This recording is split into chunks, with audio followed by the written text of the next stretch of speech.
UsualSuspect6.com.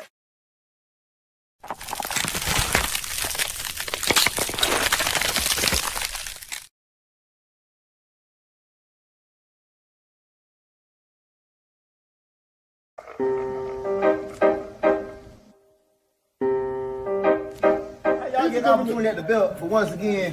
We so blessed to fight him. We're giving you an opportunity. He got the belt. Listen, He got the belt. We came to y'all. He got the belt. He did not come to. That's what you say. He did not come. No matter how they try to belittle you, attack your character, create lies and false narratives, understand two things. We dress clean and we fight clean. Salute to the clean fighters. They claim that this community is so drug-free, but it don't look that way to me. And I started thinking to myself, man, what did he do to make them niggas that mad? As usual suspects here. Usual suspect. When the storms come, you grab your boots and run.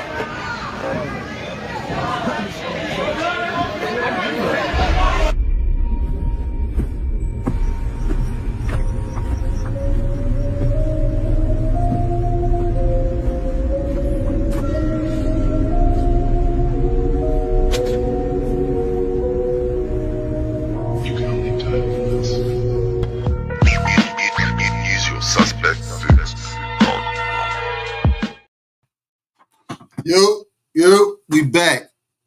And the man said he ain't want no intro. He ain't want no intro. He said, bring me in with y'all. Let my shirt off. Let my shirt. Hey, nice. Oh, that's what's up. That's let dope my right shirt. there. That's dope right there. I like that. Yeah. Hey, I made it myself. I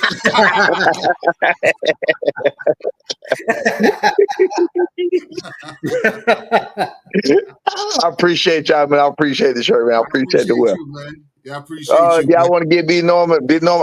He B Norman outside. I just tried to give him one. He just happened to be over. I just tried to give him one, but I told you large or extra large, and he wear medium. So oh man, you know he a little Negro. So you good.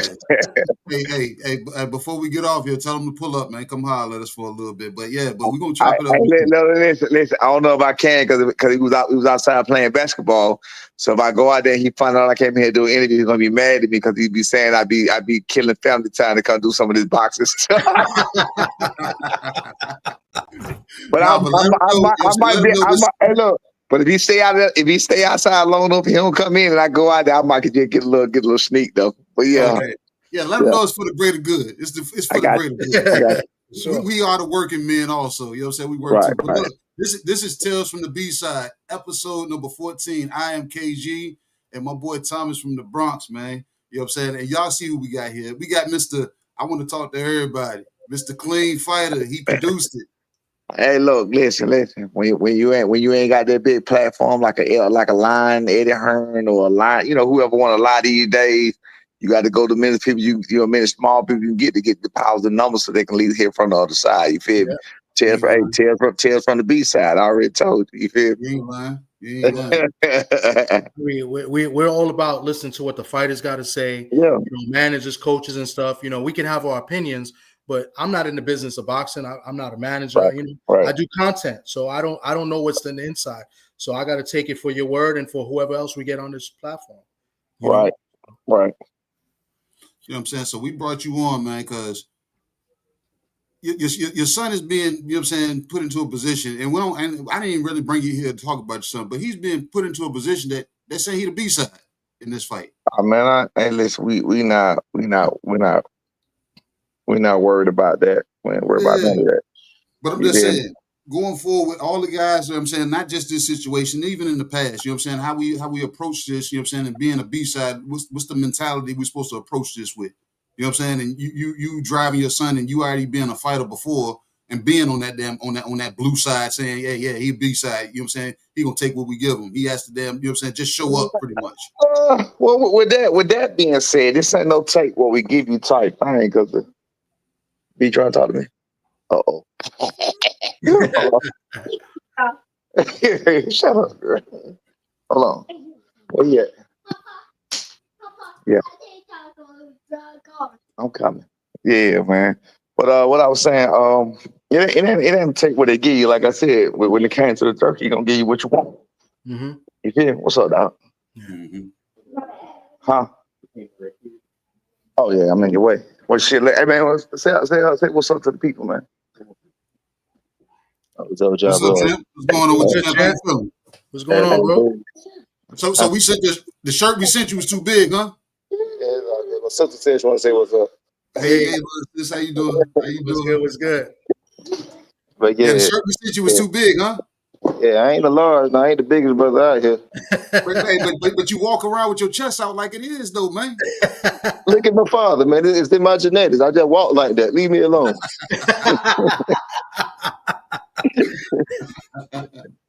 But how you feeling, man? Look, this Tales for the B-side. We supposed to be talking to Pops, but look, they trying to call you the B-side in this fight, man. What's going on? I ain't worried about the A-side or B-side stuff, man. I'm just down to fight. I don't be caring about that kind of stuff. And that's what it's supposed to be, man. You're the champ too, so you know what I'm saying. So, you know, you there to handle your business. You know what I'm saying?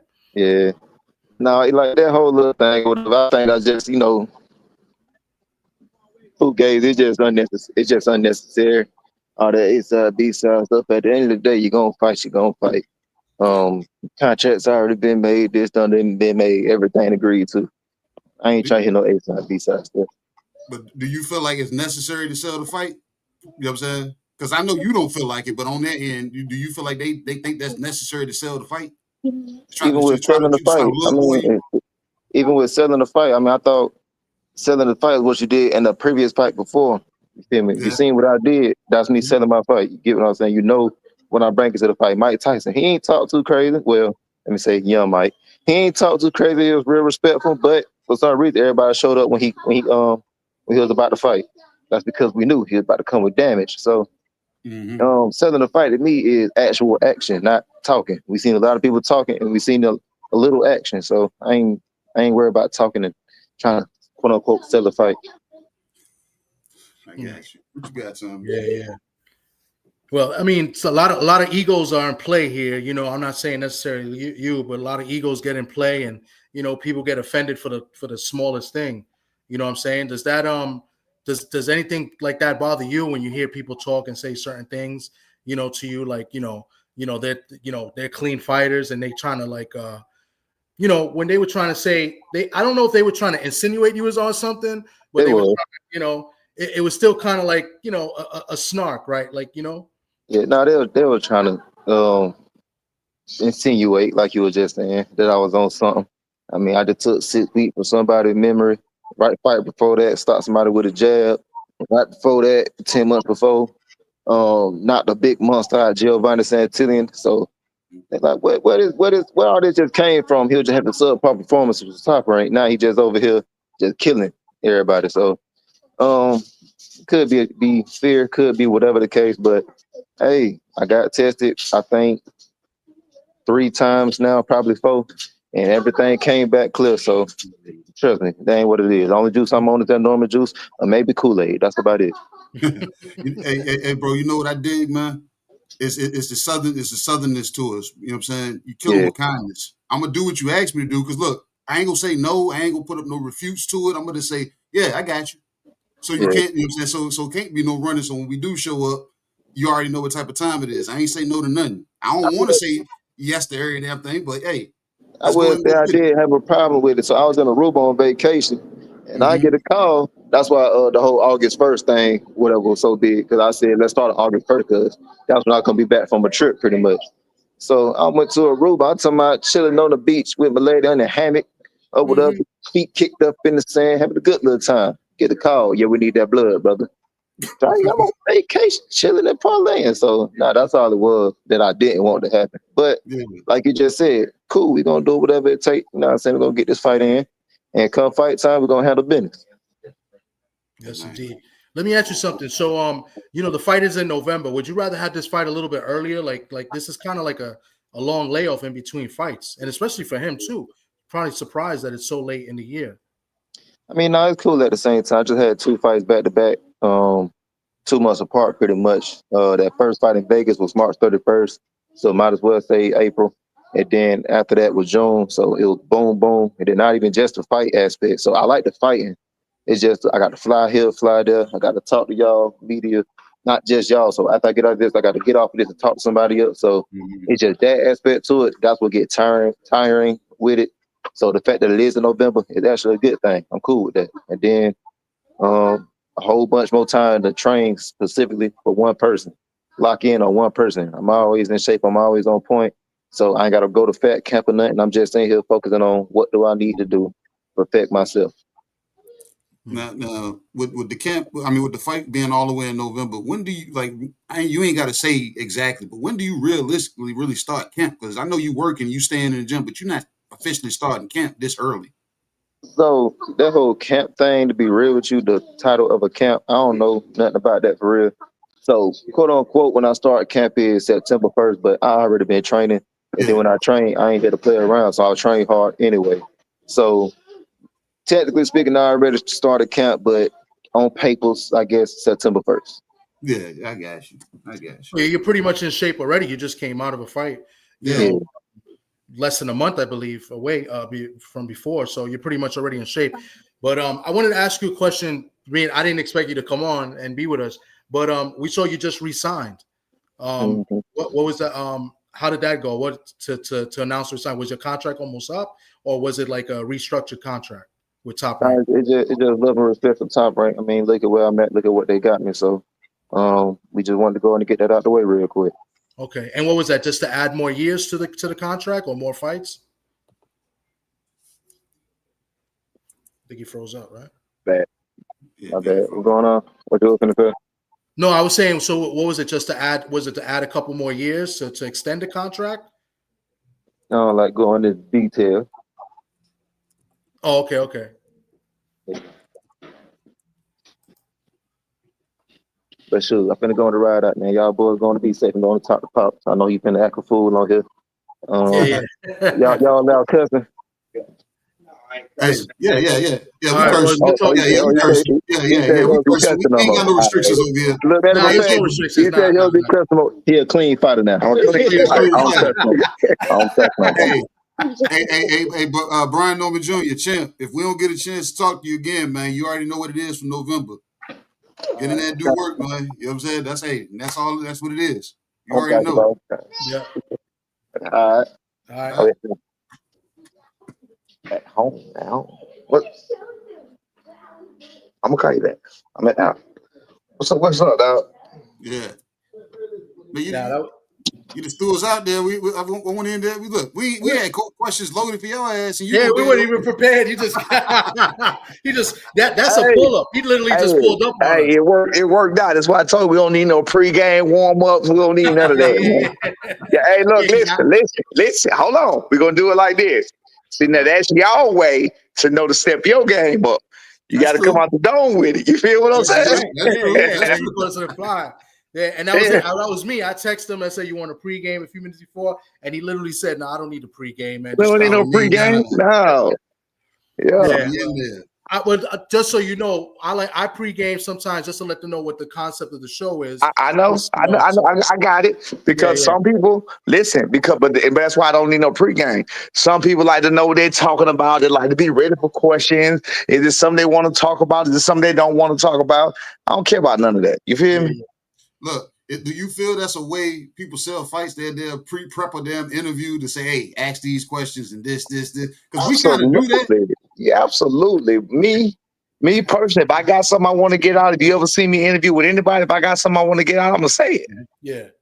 I don't need nobody to coach me in or say usher me in. I'm gonna come say it. I'm just gonna say shit. Because we get a lot of cats, not over here, but we get a lot of cats. We hit them up. We be like, "Hey man," we'll bring them on. We be like, "Is there anything you don't want to talk?" "Oh no, man, don't talk about this. Don't talk." And then the ones that say, "I'm an open book," and then when we hit that open book, no comment. No. Yeah, that's what it is. Yeah. What we doing? You know what I'm saying? I don't care about no comment. I ain't know none of that. I'm straight. Yeah. It ain't gonna be. Hey, the only time it's gonna be a no comment It's some legal shit that you can't talk about. Yeah, it's gonna be some other stuff like but it ain't gonna. Yeah, of course you might get a no comment, but it ain't gonna be nothing like more regular. It's gonna be like, I can't tell you that. You know what I'm saying? That's about it. Yeah. And that's completely fine. But certain stuff, you know what I'm saying, cats get on here, man, and shy away from a fighter. We didn't had two stories. We had a story from Ishay Smith, and then we had the same damn story from Randall Bailey. Yeah, two different sides to them stories. And I thought they were cool with each other too. Yeah, we thought. And I had asked them, Randall. I was like, yo, we had Ishay a few weeks ago, and he was telling us about your fight, and I was like, you guys are cool, right? And he was like, no, and I was like, oh, I didn't know. So they kind of like stopped us in our tracks. But then you telling about who fight? Who? You're telling about who fight? Ishay Smith and Randall Bailey. I said you were telling about who fight though. About Ishay Smith fighting. Their fight, the fight that they had. They fought each other. Oh, I got you. Ishay Smith won, and Ishay Smith actually gave him props on that fight. And then, we was trying to lead up to Randall Bailey, but they didn't like each other. You know what I'm saying? So, and I didn't know that. Them boys my age. They in my era. yeah. So, but Randall Bailey was mad cool. Randall Bailey went in, man. Randall Bailey. He went in. Look, Randall Bailey still reach out to me on Instagram, on Facebook, Instagram. One of them sometimes. He must be here because he asked, can he pull up? And but B don't be like it. Because due to how Haney is, we can't trust everybody right now. You can't play the kind of games right now. I think Randall live in Georgia now. Yeah, that's what I said. He be texting me. He was like, he asked me about coming to the gym and everything else. I was like, I told him it's cool to come to the gym. I told him where it was at. I think I told him where it was at and everything. But I was like, as far as the camp go, like when we come, like we don't really we can't do it right now because of stakes too high right now, and people just ain't no telling what people got going on. You feel me? I can't put nothing past Bill Haney right now. I'm so serious. Look, he still got that itch. He said he'll fight. He'll come out of retirement and fight Edgar Berlanga. Is that what he said? Yep. How old is Randall Bailey now? What, 51?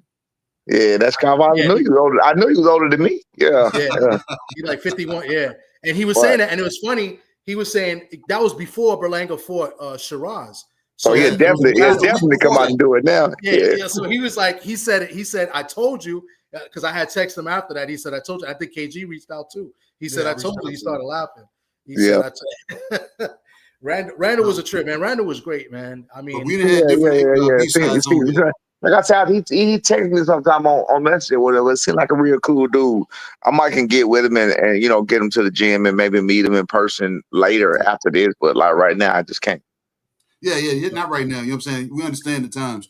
But we've had several other old fighters on. We had John Iceman Scully on. We had Ross Thompson on.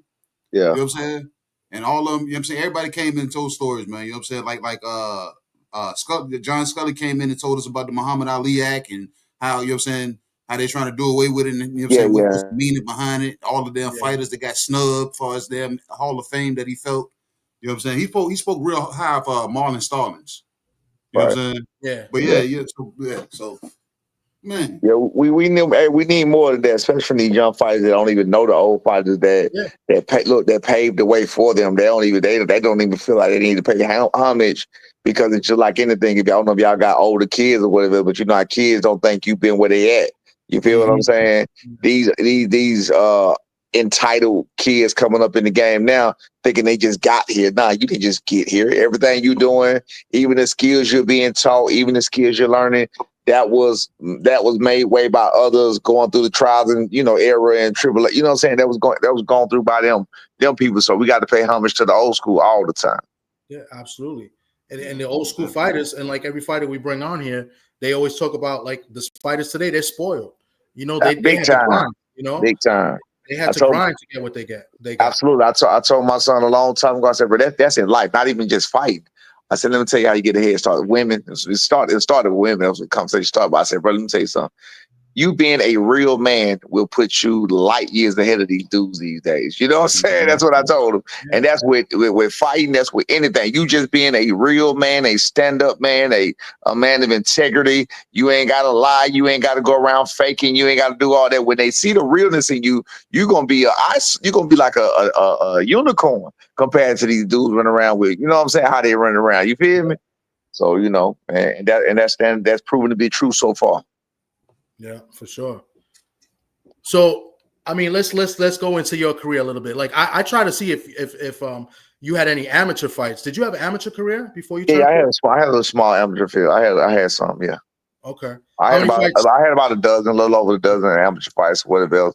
So I got my feet wet. What it was I started fighting at 15 years old. Then I had kids. I had my first child at 15 years old. I got a 31-year-old son, and I'm 46. So I just turned 46, and he just turned 31. So I tell you how that went. Sound like my little brother. Sound like my little brother. Yeah. Lil B, like I tell people, Lil B is my fourth child, and I had him at 21. And it was supposed to be one right before him. He was supposed to be my fifth child. You feel me? Oh, man. But yeah, it was just one of them things. You know, I found something I didn't know how to use it, so I had to learn. That's what that do. Yeah, right. It took me time. I done found somebody that got, it was the same girl. You know, I found somebody that got her own place. You know, you know how I go. You know, you can't just give it. It's a kid in the candy store. You can't just give me that free candy. My teeth gonna fall out. You feel me? I'm gonna eat up all the candy. So that's what happened, man. I was amateur. I was amateur for a while. Then when the kids and then real life set in. That's why I always tell B. That's why B don't have no kids. I'm like, bro, keep that real life out of that. Even I kept him staying with me. Even when he started making money, I kept him with me till he was like 22 years old. So he just moved out like 3 years ago. You feel me? And he was like, man, well, come on, Dad. Like he was making good checks. You feel what I'm saying? I was like, nah, like why? For what? You feel what I'm saying? I don't hold you back. You can do what you feel what I'm saying? You can do what you want to do. You drive like. What do you want? Why you so in a rush? You know what I'm saying, to leave? But he kept pushing to do it, and he felt like he needed to do it. So I going and said, man, we're going to handle your business then, and it worked out for him. So it's all good. And that's necessary right there. You know what I'm saying? Like what we were just talking about them. Today's fighters being spoiled. They get the bag a little too soon. They don't know how to act. Yes. And you restraining. You know what I'm saying? I ain't gonna say restraining your son, but holding on to his coattail a little tighter. Like hold on, real quick. Hold on. Yes. Don't rush the damn, you know what I'm saying? Continue being the Torres or our kid, goddamn. You ain't got to damn jump out here. Right. Not so quick. Because look. I'm showing the way, but he ended up doing it, and he ended up going through his that's crazy, identical, because I did the same thing. I wasn't raised in a poor environment, but I ended up in a poor environment due to my own choices by having kids at 15 years old. And then, my mom and my dad, you know what I'm saying? It was like more of a rebellious thing. Like, it's not, it wouldn't help me. I didn't want to ask for no help. You feel what I'm saying? I tightened my belt up. He said, I tightened my belt up, man. I ain't asking for nothing. Yeah, you're right. That's what I did. So I actually went from a 2-parent home, had the latest Jordans, had Sega Genesis, Nintendo, any kind of game you can ask for. I had everything I wanted. I just was bad by nature, just, for no reason. I'm just one of them kids. And then, like I said, I found my way at the bottom by my own, and then I found my way back up on my own. So, it is what it is. But you learn from it at the same time, and then I wouldn't change it for the world. Yeah, B did the same thing. Even when he moved out at 22. I mean, I won't tell too much of this story, but he told me, like I said, I say all the time, fighters, no matter how much a fighter make, they make good money, but they still live check to check.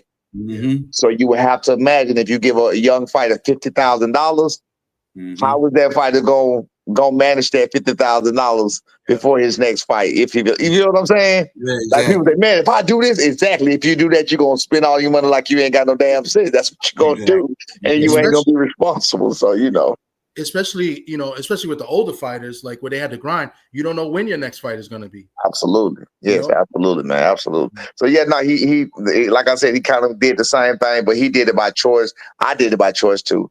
He did it by choice. He didn't even say, I didn't know nothing. I didn't know he was going through nothing. And he told me one day, I was like, for real? And he was like, yeah. He was like, I was just, I had to make my way. I told you I would, you know what I'm saying? Cause I wanted him to stay.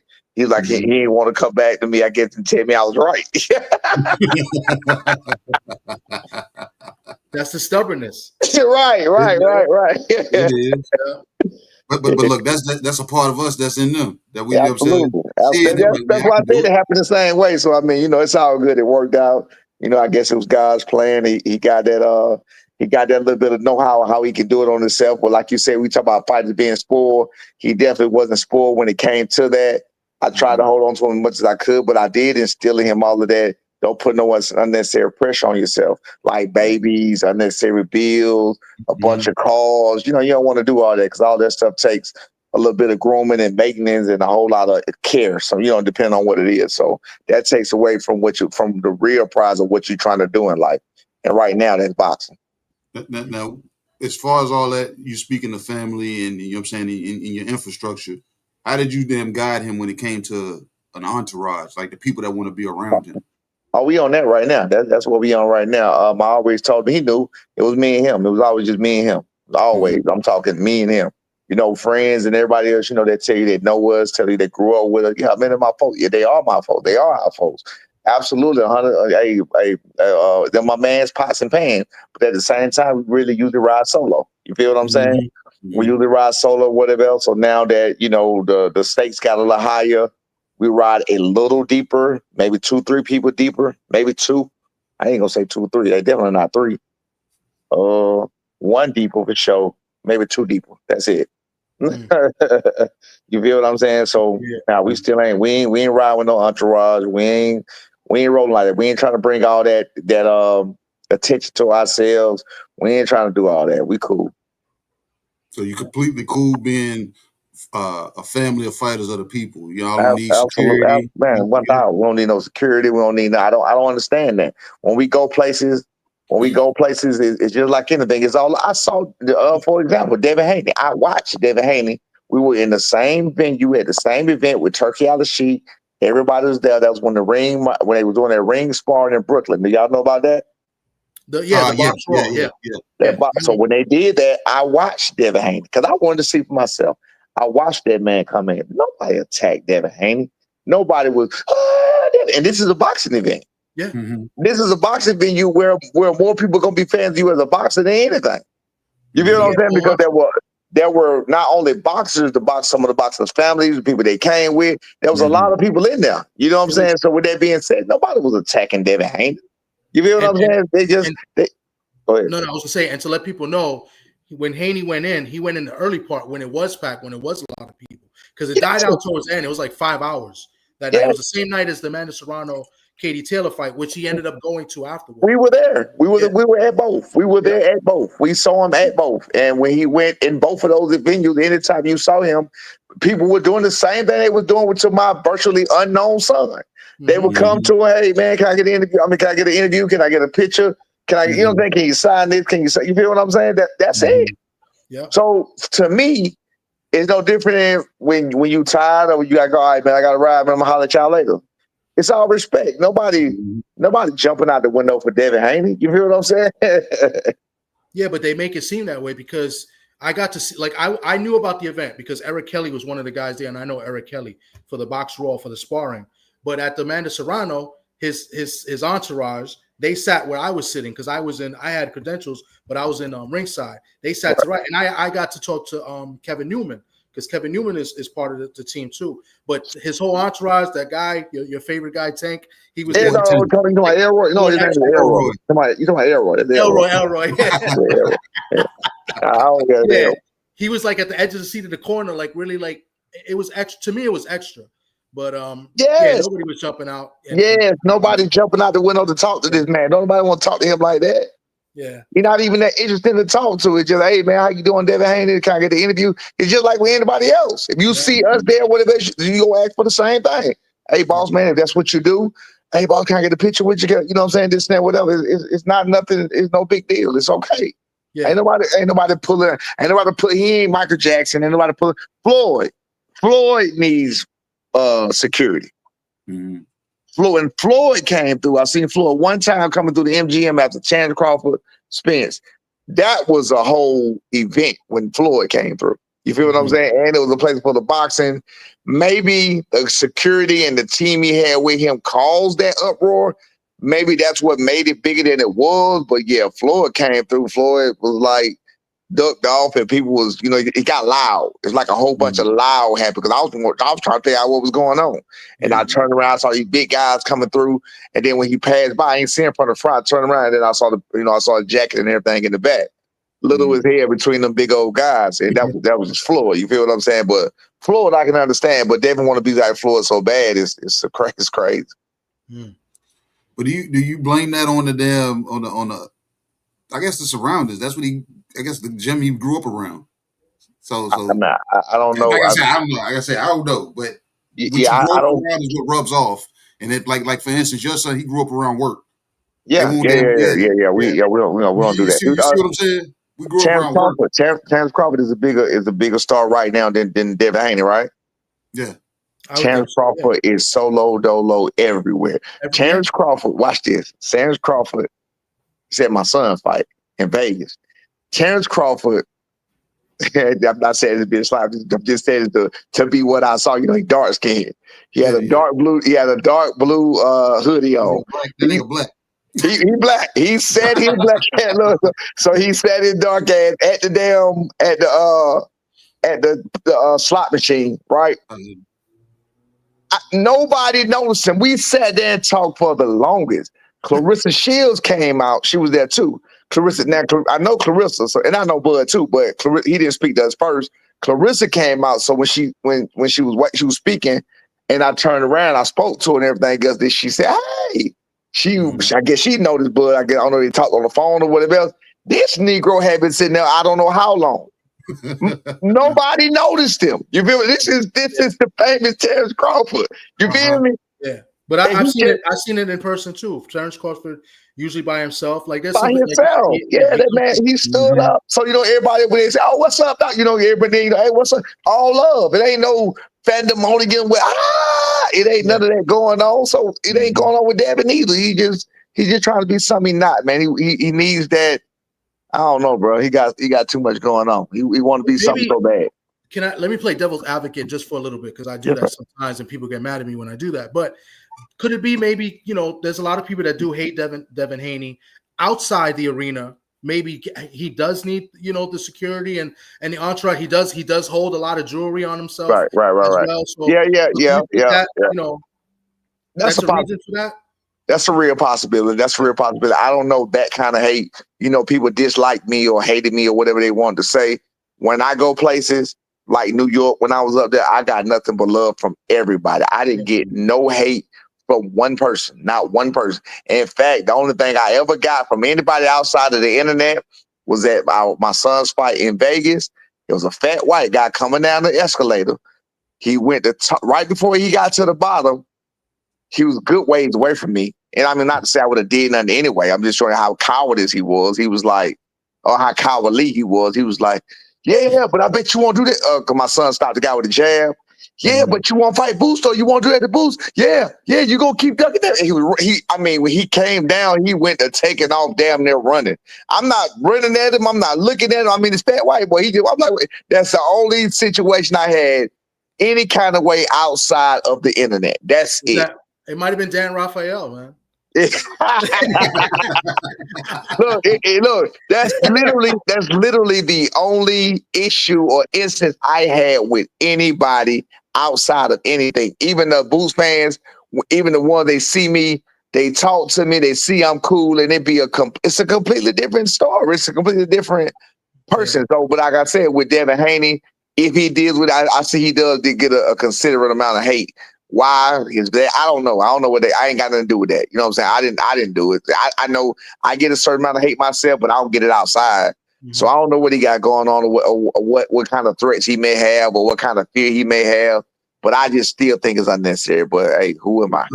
Look. Like you call me big dog. Hey, big dog. This is what I always see. Yeah. He ain't the villain. He's the son of the villain. Right. That's all it is, man. Oh, he's by himself all the time, though. That's what's crazy. Bill's usually by himself. I don't really see him with any entourage. No, he don't. Bill ain't talking about Bill. Bill ain't talking about Bill. He's talking about that's the thing. You're absolutely right. Bill is by himself. You know why? Because Bill is from the old school. Bill he don't need no damn security. Yeah. Mm-hmm. He allow his son. I wouldn't even allow my son. He'd allow his son to do that. That's how I feel. I'm not saying that's what it is. I'm not saying that's for a fact. That's how I feel. He's allowing his son to do that kind of stuff. With me, like we just talked about Entourage in certain situations.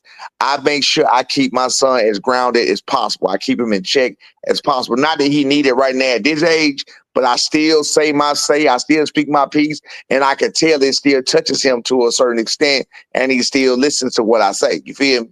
Mm-hmm. So my son go, do you think I need a bodyguard? Hell no, you don't need a bodyguard. You feel what I'm saying? We gonna rock like that. You know what I mean? But that's me. You feel me? That's again, I always gave Bill credit for the raising of his son, a young man that don't have no issues besides this female stuff he just had. But a lot of us have them problems or whatever. But outside of that, he ain't going around, robbing and hitting people with cars.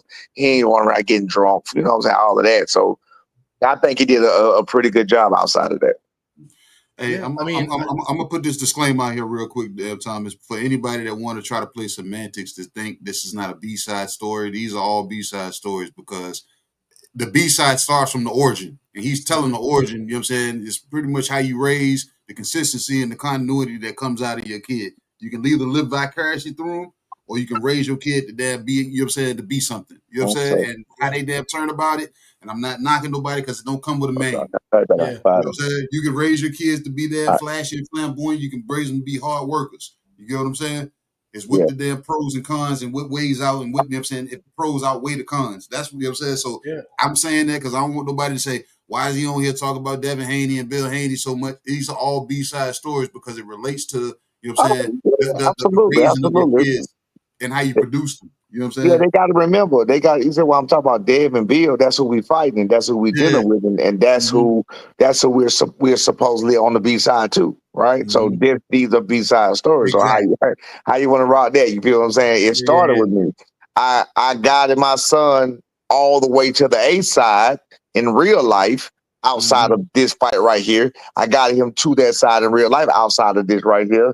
Because of what I've been through. You feel what I'm saying? I let him know how to deal with B-side situations and how to stay away from this and how to stay away from that. So you talking to the real B-side right here. You know what I'm saying? I appreciate you coming on. I appreciate you coming on for real, because you get to speak to the kids that ain't got fathers. Yeah. You know what I'm saying? Yeah, clean fighter. Yeah.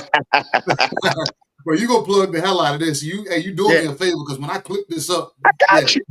Yeah, I know. Hey, I know what I'm doing. I told you I'm off the dome. I know what I'm doing, man.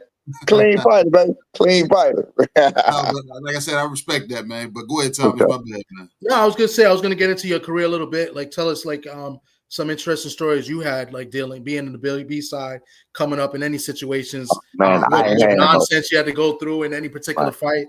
I mean, you fought Gene Pascal. Yeah, I got 2 minute stories, but I got 2 minute stories, bro. I can give you some more of the dirtier, I'm gonna say dirty stories. It's like blatant stories.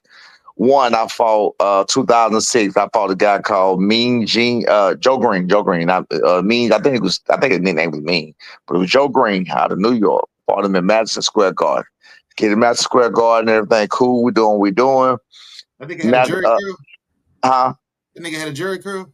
No. It was 2006. Come on, man. So I'm in Madison Square Garden. Well, when we get there, New York, we already got our tests. We already got our blood test, but New York require extra tests like EKG, cardiac, some, you know what I'm saying, stuff. Different tests. CAT scan, there you go, CAT scan, EKG, so different tests. So when I get there, you supposedly already have done your medicals before you ever get there.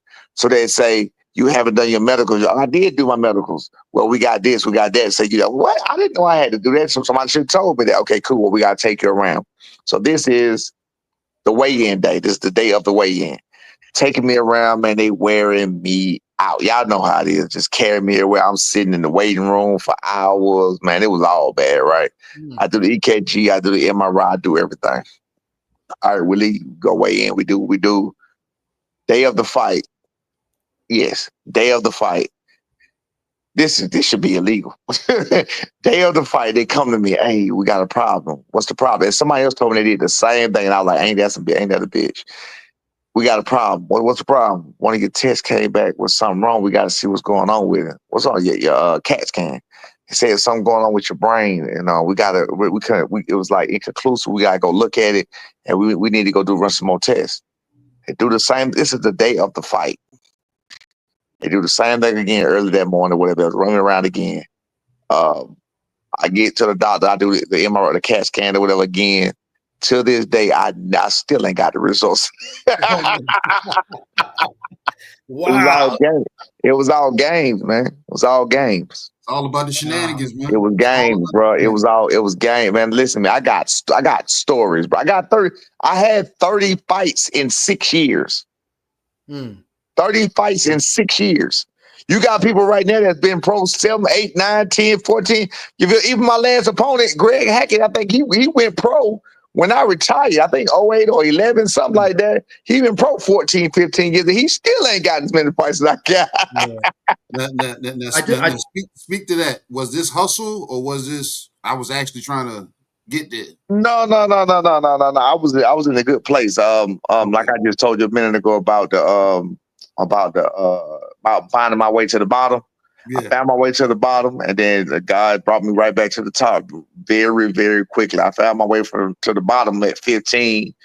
By 21, I was back on top. You feel what I'm saying? So 21, don't lie. I had I worked it was Bell South at the time, Bell South AT&T. I was a top technician.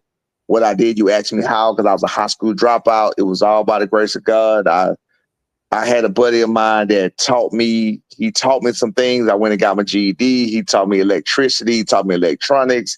He taught me certain things, and I learned the formula of whatever else, and I took these tests. I was a top technician. If anybody want to look it up, I was a digital technician for AT&T. It was Bell South at first, though. Southern Bell Hill at first, but then it was Bell South, and then it was AT&T still. They still AT&T. So I retired. Well, I didn't retire. I'm sorry. Then I left AT&T, but I was a digital technician, which meant I was the top type of technician. So I made the top money of any technician at 21 years old. Off top. 5 years in, you are making the same thing as a man that's been there 40 years. So no pregame. Let me tell you, it was a union, full benefits. So I got all my kids, everything covered. That's when I went back to boxing at 21. Okay. You feel what I'm saying? So that's why I had the earlier fights early. Then I went back to boxing at 21. That's how that started. You feel me? So, but yeah, man, I was on it, man. I went from making, $9.36 an hour to making a lot of money. You feel what I'm saying? Yeah. Instantly. So, my life turned around instantly at 21 years old. That was right when B was born. B ain't never struggled a day in his life outside of when he wanted to struggle. When I just told you the struggle that he put himself in. If he was outside of that point, he ain't struggling. He had the same thing. He had the latest shoes, all the games. He was raised the exact same way. You feel what I'm saying? But only thing was I raised him by myself. So, and I'm not saying to be funny by no female, but there was no feminine energy at all. You feel me? I had my daughter with me too. Even my daughters are slightly on the rough side.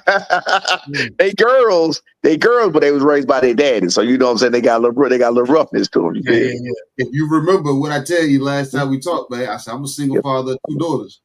You know what I'm saying? Man, congratulations. Keep it going. Same thing, man. I got a 16-year-old, 13-year-old. Listen, I got to give you a tip. on that. Do you have any boys?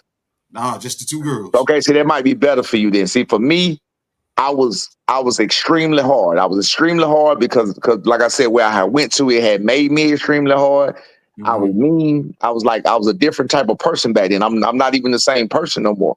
But I'm gonna say what I feel like I shorted my girls on was like when it came to my girls and girl problems. I tell my partner, he got the same situation. He was a single daddy too. Where I shorted my girls on is that I didn't even try to see their side of nothing. I just raised them off of what I knew. You feel what I'm saying? I didn't try to learn nothing different. I didn't try to change nothing. Like I told them, everything came from a male point of view. You feel me?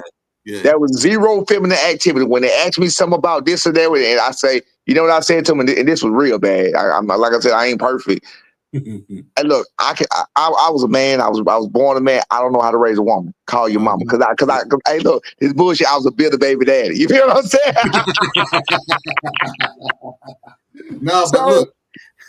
So when they come in, I'll be like, call your mama. You feel what I'm saying? See, what I did was I tried to separate the two because I was like, you know what? When I started taking them out, I started noticing. I said, both of them don't like this shit. So I started noticing. I said, you know what? Y'all got different personalities. And I told myself, I said, I ain't gonna do what my mama did. And if you got brothers, and depending on how far the age gap is, I'm damn near 3 years older than my little brother. Right. My mom used to dress us alike. Right. Y'all don't like the you same see what I'm saying? Right. So I was like, I don't want to do that to my daughters. You know what I'm saying? So I was like, yeah. I'm damn near taller than this nigga. He damn near 3 years younger than me, light skinned. I'm like, why am I dressed like him? Hey man, but look, what that is, man, just always, keep an open mind and keep learning and keep doing what you're doing. And like you said, I'm glad you paid attention to that and just keep paying attention to them girls, because I didn't pay attention to them like I should have, and because it was easy for me to raise men, it was easy for me to raise boys. It wasn't that easy for me to raise girls. I raised my girls like boys. You feel what I'm saying? That's what I was shooting for. If people said, hey, if it's right, I go shoot again. I go create me a world champion, goddamn it, make me a clean fighter. You know what I'm saying? Don't play with me. Hey, I can tell you this from one of my partners or whatever, though. When you do that, you're going to end up with 2 more girls. That's what I'm saying. Yeah. But it's all good, man. Hey, I made it through. They made it through. But like I said, when it came to you asked me back to the whole gist of what you asked me, and I told you I was top technician. Money was not an issue, so that was a good thing and a bad thing. Mm-hmm. The fights that I took and the things I did, mine was an experience situation, because I told you I only had about a dozen or so amateur fights. I want to ask you about that too, but go ahead. Yeah, so mine was a little different. I couldn't travel. I couldn't go to the regionals. I couldn't go to the nationals. I couldn't do anything. Everything I did was on a state level, and I went like Florida. I fought in Florida, fights. Stuff that was regional, where I could go to a club show, but I couldn't do a regional tournament because there's no way. At 20, I'm raising kids by myself. There was no way I could leave them. Where I'm gonna leave my kids at? You feel what I'm saying? I wasn't the kind of person. I didn't have and Bill tell you this. If you ever talk to him again, he'll tell you I had zero, nothing behind me. Like I said, my mama didn't was what it was, but I had like my mama, my daddy. I didn't have a support system at all. I didn't have no cousins. I got a brother, but everybody had their own thing. It was literally just me. My kids can't tell you they spent the night at their cousin's house. They're not going to tell you they spent the night at their auntie house. Never. Never. It's the same for me. My aunts are very old school. So I didn't live with my mom and dad. I lived with my aunts and my uncles, and they were very old school. They kept us, me and my brothers and my sisters, in the same house, and just say we couldn't go anywhere. We couldn't stay past a certain time. Curfew was mad early. We had to be home by a certain time for dinner. You know what I'm saying? Like they were real, old school, real strict and stuff like that. But we weren't allowed to spend the night in nobody's house, cousins, nobody. Good thing about that. Here go a good thing about that. I got this is outside, but this is to any females that may be listening, and them fellas if y'all don't know this. So when me and my baby mama broke up, they're my son, mama, all of my 4 kids. I got one more that's 11, so I got 2 baby mamas, but I raised the 4 by myself. So check it out. When me and her broke up and I got out there on the streets and I started doing what I was doing, I found out, this is a touchy subject, but I didn't know this. So I'm about 26, 27 years old later, finding out. So I done been out there and everything, and I started asking questions. I was like, I did not know that so many women were like molested, raped, aggravated. I didn't know that. I had no clue. So I started hearing stories. So I started asking everybody. And I promise you, 90% of women that I knew and that I asked told me they had a certain situation. So what I did, hold on, this goes back to what you just said about not spending the night. So what I did was I was like, what? And then I went to asking everybody that I knew then, like, this can't be true. I couldn't be this old and not know that this going on out here in these streets. So I asked my daughters, and I still ask them to this day. But I don't ask them no more because of the last time I asked about a year ago. I asked my daughters, I said, listen, have you ever had anybody try anything on you like cousin, and you could tell me. Mind you, my daughter is 29. One of my daughters 29. The other one finna be 28. She'll be 28 in November. So my daughters are 29 and 28. I said, you ever had anything or any kind of situation like that? They were like, no. Then guess what she said? You ain't never let us go nowhere. I was like, no. I said, you right. He said, I ain't never get down like that. So yeah. But I said, look, this was the last time. Like I said, I asked them through the years, but they never said this until the last time. Like about a year or two ago, they was like, you ain't never let us go. Said, you ain't never let us spend the night nowhere. I said, you're right. Oh shit, you didn't. We good. You did. Yeah. And get down like that, man. Yeah, with no uncles, no cousins, with none of that going on. They was here. Yeah. Look, it won't no sitting on no laps. I ain't let my daughter sit on my lap because I don't even want y'all comfortable sitting on. You know what I'm saying? Brother, man, we can have a whole nother conversation and a whole nother show about that. I gotta say this last one. That's boys and girls, and I make it a point. They can hear me. Well, anyway, I made this a point, and I asked my oldest daughter. I can't remember what we was talking about. This was probably a week ago. I said, think about this. When the last time, I said, do you ever remember growing up and ever being in the room naked with me ever? She was like, no. I said, you know why? I made it a point. I never was in the room with you naked or nothing after you was about 3-4 years old. There's no point. Yeah. There was no point. Yeah. You know how to clean yourself. You know how to do everything. You know, about 3-4 years old, they're not gonna remember, past that. You feel what I'm saying? Mm-hmm. So that's boys and girls. Not one of them. Yeah. There's no point. There's no point for you to be in a room with nobody naked. You feel what I'm saying? Like, what? No point. Yeah, go put your clothes on, clean yourself, do what you got to do. You feel what I'm saying? And whatever. No, you're right. Yeah, man. It's a crazy world out there, man. I was fortunate enough, and I never had a problem because I never did anything, obviously. But and parents, they depended on me and they thought I was reliable. I coached Little League baseball for like 13 years. That's what's up, man. And parents used to request them play for me. That you had usually the parents, usually coaches of a team is usually because they have kids on the team, coaching the team. And you got some parents at times like saying they want to do a get together and at their house, whatever. And I never did any of that stuff. Yeah, the most get together we ever did if I had a barbecue at the field and it was right. Then y'all go home. Then y'all go home. Spending the nights nowhere or anything. Yeah. Y'all go home. And I always made it my business too. Is another thing is that I was very, very careful and very respectful because these are kids. I never spoke to the kids direct about practice or games. I always said, let me speak to the parents of Francis Espinal or Edward Rodriguez or whatever. I always said, let me speak to the parents. And if the kid picked up the phone, they'd be like, what's up, coach? I'll be like, hey, what's good? Let me speak to your mom or dad. That's protocol, right? That's proper protocol. I like that. That's good. Yeah, that's good. That's very commendable, big dog. Yeah. But look, let's bring it back to boxing. You said about your amateur career. You say you had 12 fights? Yeah, 12, 13, something like that. Yeah. Now, what's your damn, standpoint on amateur? Do I need 12 fights or do I need 100 fights? Yes, you need about. It depends. I'm saying it's like some dudes, Cuba, they keep their guys in the Ukraine, keep their guys in the Amis too long. That's too much. That's too much. In my opinion, it depends on the fighter. But 100 or so, that's going to, because B had it like that. But that's going to happen because you're so young. Mm-hmm. That's going to happen because he started boxing at 7, but started fighting at 8. That's the 8 years old. 8 years old is the first year you compete. So that's going to happen generally just because you're in the game, because you're doing this, because you're doing that, and you're trying, of course, the more the better when it comes to the experience wise. But as far as and it's always good to start early. There's an exception to every rule. Like you hear about a Deontay Wilder that started late and he be successful at it, and then you hear like a Frank Martin that started late and he's somewhat successful at it. That's very far in between stories, though. There are exceptions to every rule, and people got to understand that.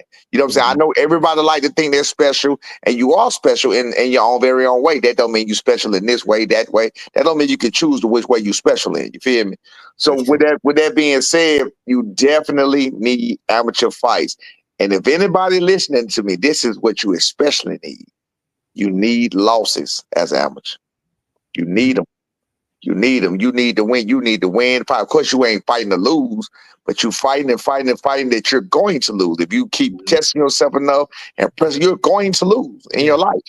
You need to know how you're going to deal with a loss. You need to know, because I only lost once as an amateur. And the loss that I got as an amateur was to Buddy McGirt's son.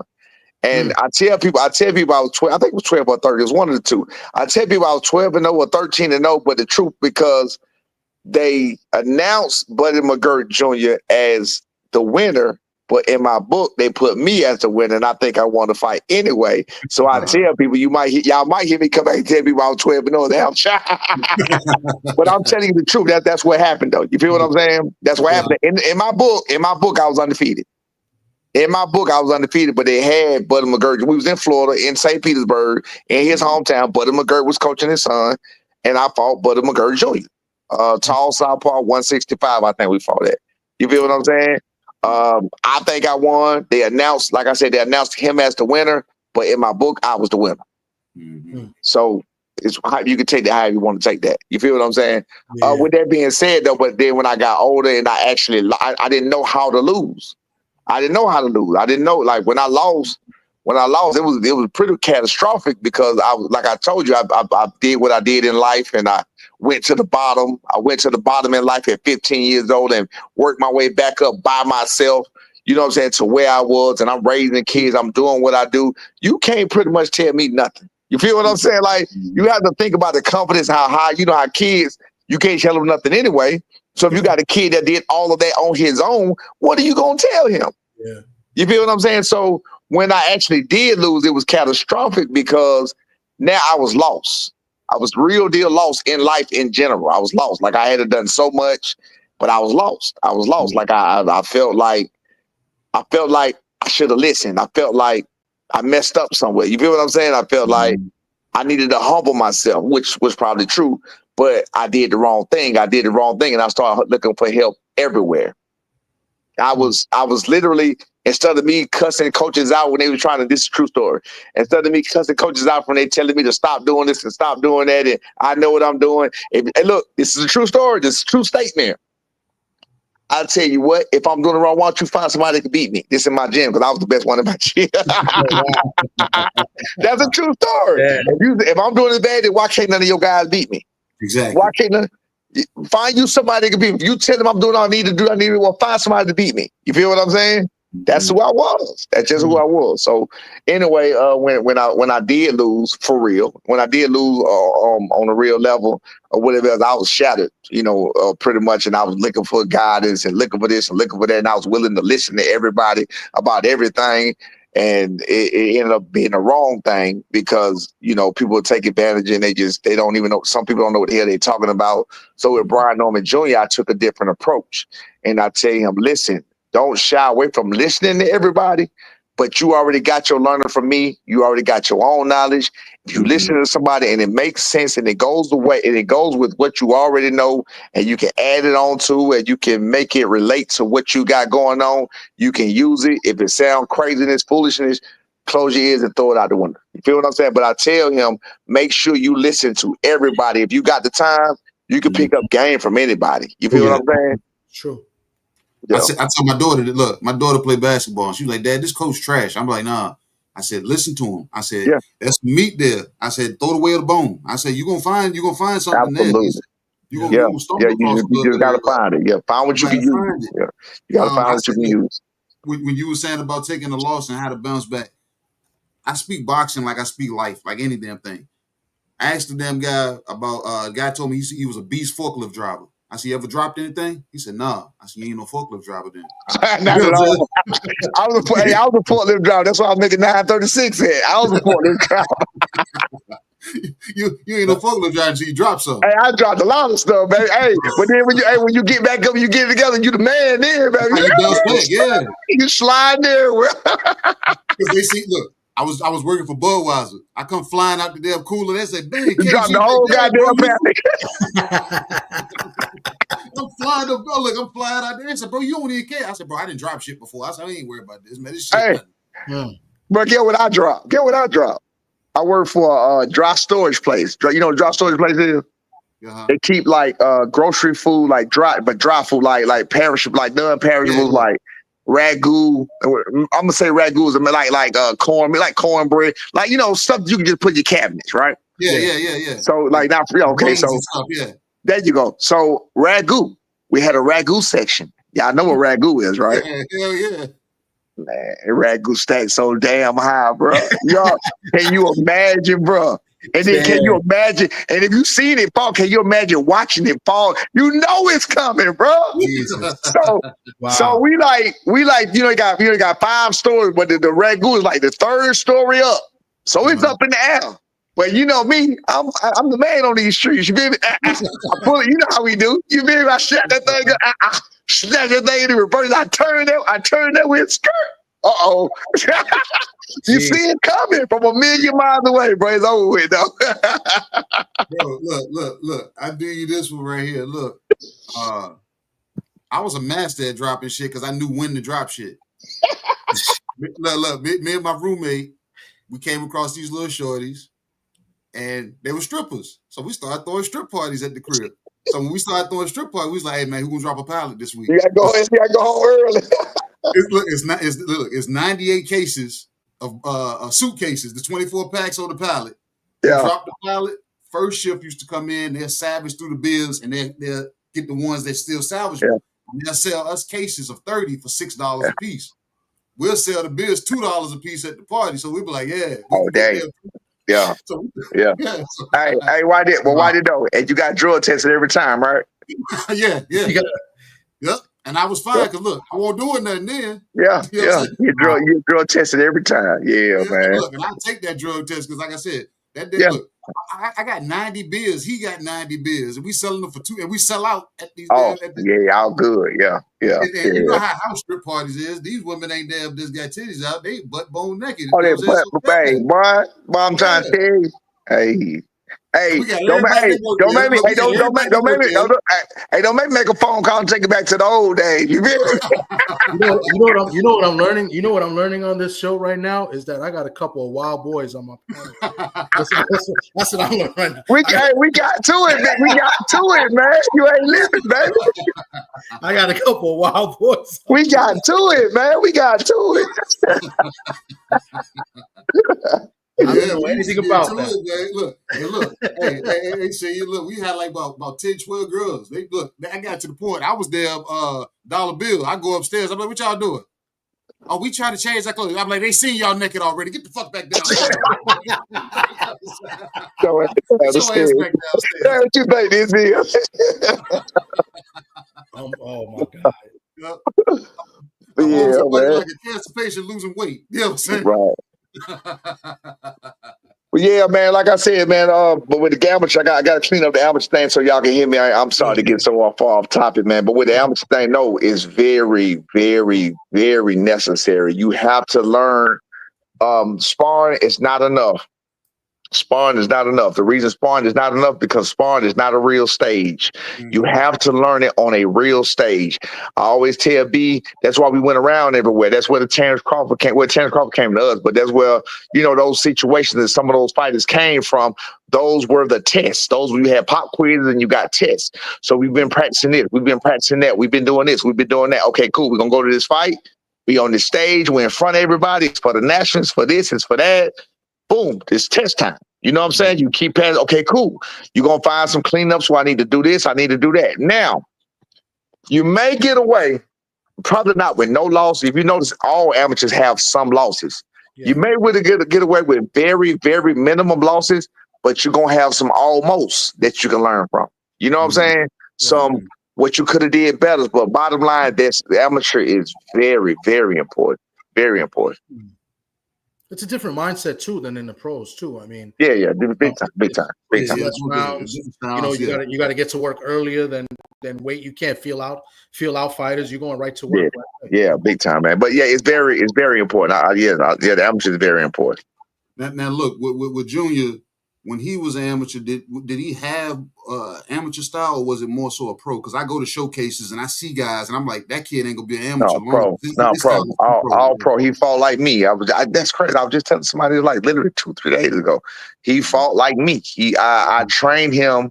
What I did was initially he was a contender. Oh, I know who I told. I was just telling Mill City this yesterday because because look, Bill Haney reached out to the last person to ever beat Brian Norman Jr. in the amateurs in December 7th, 2016, and asked him to come to his training camp. Ain't that crazy? So anyway, so he asked me who he was fighting. B. Norman was me upgraded. So I got a fighter that's focused. You know, he ain't have to go to work. He ain't have to take it on kids. Yeah. He ain't got no bills. He ain't got none of that. So he do what I tell him to do. He has the youth to do what I tell him to do. He has the strength to do what I tell him to do. I know how to deliver punches now. Like I'm teaching him how to do everything from the start. That's very important what I just said. Understand that I taught B how to deliver a punch from the beginning. I watch so many fighters right now to this day, so many great, good fighters. Y'all call them great. Y'all don't know how to deliver a punch. I watch them, and I know they don't know how to deliver a punch. And they records speak for that they don't know how to deliver a punch. You get what I'm saying? Again, like I said, I learned how to deliver a punch after my career. And that's when I taught B from the very, very start, especially when you got them lined up. There's a way to deliver a punch to get them up out of there. Oh, yeah. Feel me? Yeah. So with that being said, B was a whole different fighter. He was me, a continuation of me, but better. Then he started getting better. He started doing things different. I was making phone calls to my old coach saying, "Be up my game." I remember saying, "Bro, I don't know what to do. Like, I don't know what else to tell him. He on some other shit." That's what I said. I was like, "Man, nah, man, be on some other shit." Like what y'all see right now, that's not even B. That's he know he can do that. That's an easy way for him. That's an easy, calm, cool way that he can do what y'all see B doing. It's an easy, calm, cool, slow way that he know he can do to beat people up and get them out of there and give the fans what they want. It's simple as that. You feel what I'm saying? Yeah. He ain't got to go spending no extra energy. He ain't got to do nothing different. So it's an easy, simple way. When it's time for him to show what you need to show, you're going to see the adjustments made. Now, back up, like I'm telling you, when he was doing that, he taught me different because I was taught and I learned off of watching him. So then it became about imagination. It became about the possibilities. And he was a completely different fighter than I was by this time. Not even nowhere in the same breath as the fighter he was as an amateur. You feel me? So that's what we're dealing with now, man. He's a whole different type of fighter, and we just do what we need to do when it's time to do it, and that's it. Look, you don't check your DMs, man, because I seen a story you had put up with him in the ring, and I said, yeah, that boy looking slow as molasses. His feet flat. He was looking bad in there, man. I was like, what we doing, man? Are we going backwards? We ain't looking no better. He looked real slow now, man. Are you slowing the videos down? I think you slowing the videos down or something. That boy, he looking bad out there, man. Nah, man, he do what he need to do to get him up out of there, man. And who don't want to believe it, I want to see. Y'all gonna see when it happens. Like, go look at what he doing in these last couple of fights. It's more so little boy in you. That's what he called it. They call it little boy in you. Like he's sonning you. You feel what I'm saying? Like he'll walk up to him, he'll catch him, take him. They take their hands, they'll push their hand away, put it there. Like it's just like get out of here, get this out of here. Go watch him. Go watch him in the last couple of fights. Go out. What are you doing? Yeah. Is that more so? Is that more so that I don't have respect for what you? Yes, it's both. I'm not finna good to know that now. I'm giving too much. That's why I wanted to be touching. Yeah, no, because that it's a method. To, I'm not even gonna get no more on that. You see what I'm saying? Yeah. I'm already knowing. So yeah, I'll leave that alone. So let me see. Is one I wanted to ask you? So is one of the differences between you and your son the calmness that he has? Were you as calm as a pro fighter that he is now? Because he looks very calm. I was that way. This is crazy. I spoke that into existence, and I had to remind he got that years. He got that years after I told him I wanted him to get that. He was about 15, 16. I said, listen, he always been cool, but he was aggressive. He was real aggressive, like, you know, he had to be in a kill mode. He was just going in there to kill, but it was me. That was me, the me boxing then. You know what I'm saying? And you boxing with my style then, you know, just to come forward, hands up, you know what I'm saying, do this way, that way, and just come try to kill you. So he was boxing my style then. And then I said, look, B, I want you to be so comfortable and so, because I was this way at the time. Now I was about 31, 32. I was retired by then. I'm 31, 32 years old, but I could still get in there and spar. And I always told, I spar with heavyweights, anybody. And I always told him, I said, listen, you know how I'm able to get in there and spar now? He was like, well, how? I said, I don't have to train. I don't have to do nothing. I said, what it is I rely on, I trust my defense. And I'm not afraid. I'm not afraid of the punches coming at me. You'll see somebody like James Tony. It's just, you relax. You know what I'm saying? So I was like, I said, and I thank God that was a young me talking, because now the older me know better. I said, I want you to spar as much as possible, which is crazy. But at the time, I said, I want you to spar as much as possible. So I want you to get so calm in the ring that it's like second nature for you. That's what I told him. That came later, probably last year, when he started doing that. And I brought it up to him last year. I said, bro, do you remember when I told you? He said, I remember. That was crazy. Like, I told him that shit like 10 years ago. You feel what I'm saying? I said, that's crazy. I told you what I wanted you to do, but it didn't come fruition like literally 10 years later. And he started doing that. It's like conditioning. You know what I'm saying? Building up the nerve. Like Roberto Duran. Roberto Duran will sit there and wait for, a nanosecond before you slip his head off the damn line. You know what I'm saying? Yeah, when it comes to that, I don't typically like him to wait on nobody, but he will do it from time to time for his own reasons. Like, I don't know. I don't like him to wait on nobody. I don't like him to wait on nobody for no time. I don't like none of that. I don't like that from fighters, but 9 times out of 10, I see something. And I understand it. I understand it. It's an island that a nigga didn't put his chin on. And I'm going to go ahead and meet him there. Well, the reason I don't like it is because some fighters, and I've seen it, some fighters be sitting there waiting, and I've seen them sit there and wait and get hit square in the chin because they had a brain fart. I used to have them myself. You feel what I'm saying? Like, you're looking, but you become like almost a daydream, so you really not even thinking about what you're doing. So you're standing right there for the shot. You forget you're supposed to damn slip. I've seen it happen. I've seen it happen several times. So that's why I don't like it at all. Okay. Now, with your son growing that comfortability, and I'm not saying give any tips because you try to keep everything away from the Haneys, but how does Dev relax? Because you said what now? What did you say? I said, how does he relax? Devin don't relax. Devin never relaxes. Go look. He never relaxes. And I look at the guy's face and eyes when I see that. You know what I'm saying? Devin never relaxes. He never relaxes. And I'm gonna tell you like this: I don't care who hear what. That's not gonna change this fight here, because when he feel that heat, guys like Quentin Randall is always relaxed. That's the one thing I found about him. You can go watch for yourself. He's always relaxed. He's always chill. When he got in there with my son, he didn't want no parts of that. He made it an ugly fight. He didn't want no parts of that. He was not relaxed in that fight. He was smothering. He was holding. It was a whole bunch of stuff going on in that fight. So people can say what they want to say, but I know what I saw. I know my son didn't do what he was supposed to do on his part, but it was definitely by way of the other guy didn't do what he was supposed to do either, or he wasn't doing what he normally does. You feel what I'm saying? So he wasn't relaxed either, and that's a testimony to Brian Norman Jr. and his power and what they feel. They feel that heat, and they're not gonna relax. And you already know you can work out 2-3 times a day. You can run 20 miles up mountains, but if you tense and nervous, you sap the gas tank just as fast. Yes, man. Trying to tell you, you sit there, your heart beating 29,000 miles per hour. It's in the shoulders. It's right up here in the shoulders. Yeah, you tired before the bell even go ding. You shit. You don't wore yourself out. Wow. Yeah, that's true, man. That's true. That's why people gotta understand. That's why that's why high blood pressure and everything comes. That's where your heart rate comes from. It's nervous. Yeah. That's what it is. Stress. That's why you got. If you got high blood pressure and anything else, just breathe. And like your mouth, chill out, relax, chill out. Just let it go, and you'll be fine. Real quick, KG, help me with this because I don't got my glasses. Just somebody did a super Damn, chat. we in the old head crew. I'm the I think I'm the oldest one here. The same way. I gotta wear these glasses just to read the screen. It's crazy. He said he didn't want to put them on. He said he looked like me too. That's what I'm trying to tell you. We in the old head. I was just telling KG that he was like, "You don't want to put your glasses on." I was like, "Nah, man, I look like a grandfather. I gotta look like that, but square and hey, shit, bro. I can't see now one of y'all. I'm not even lying.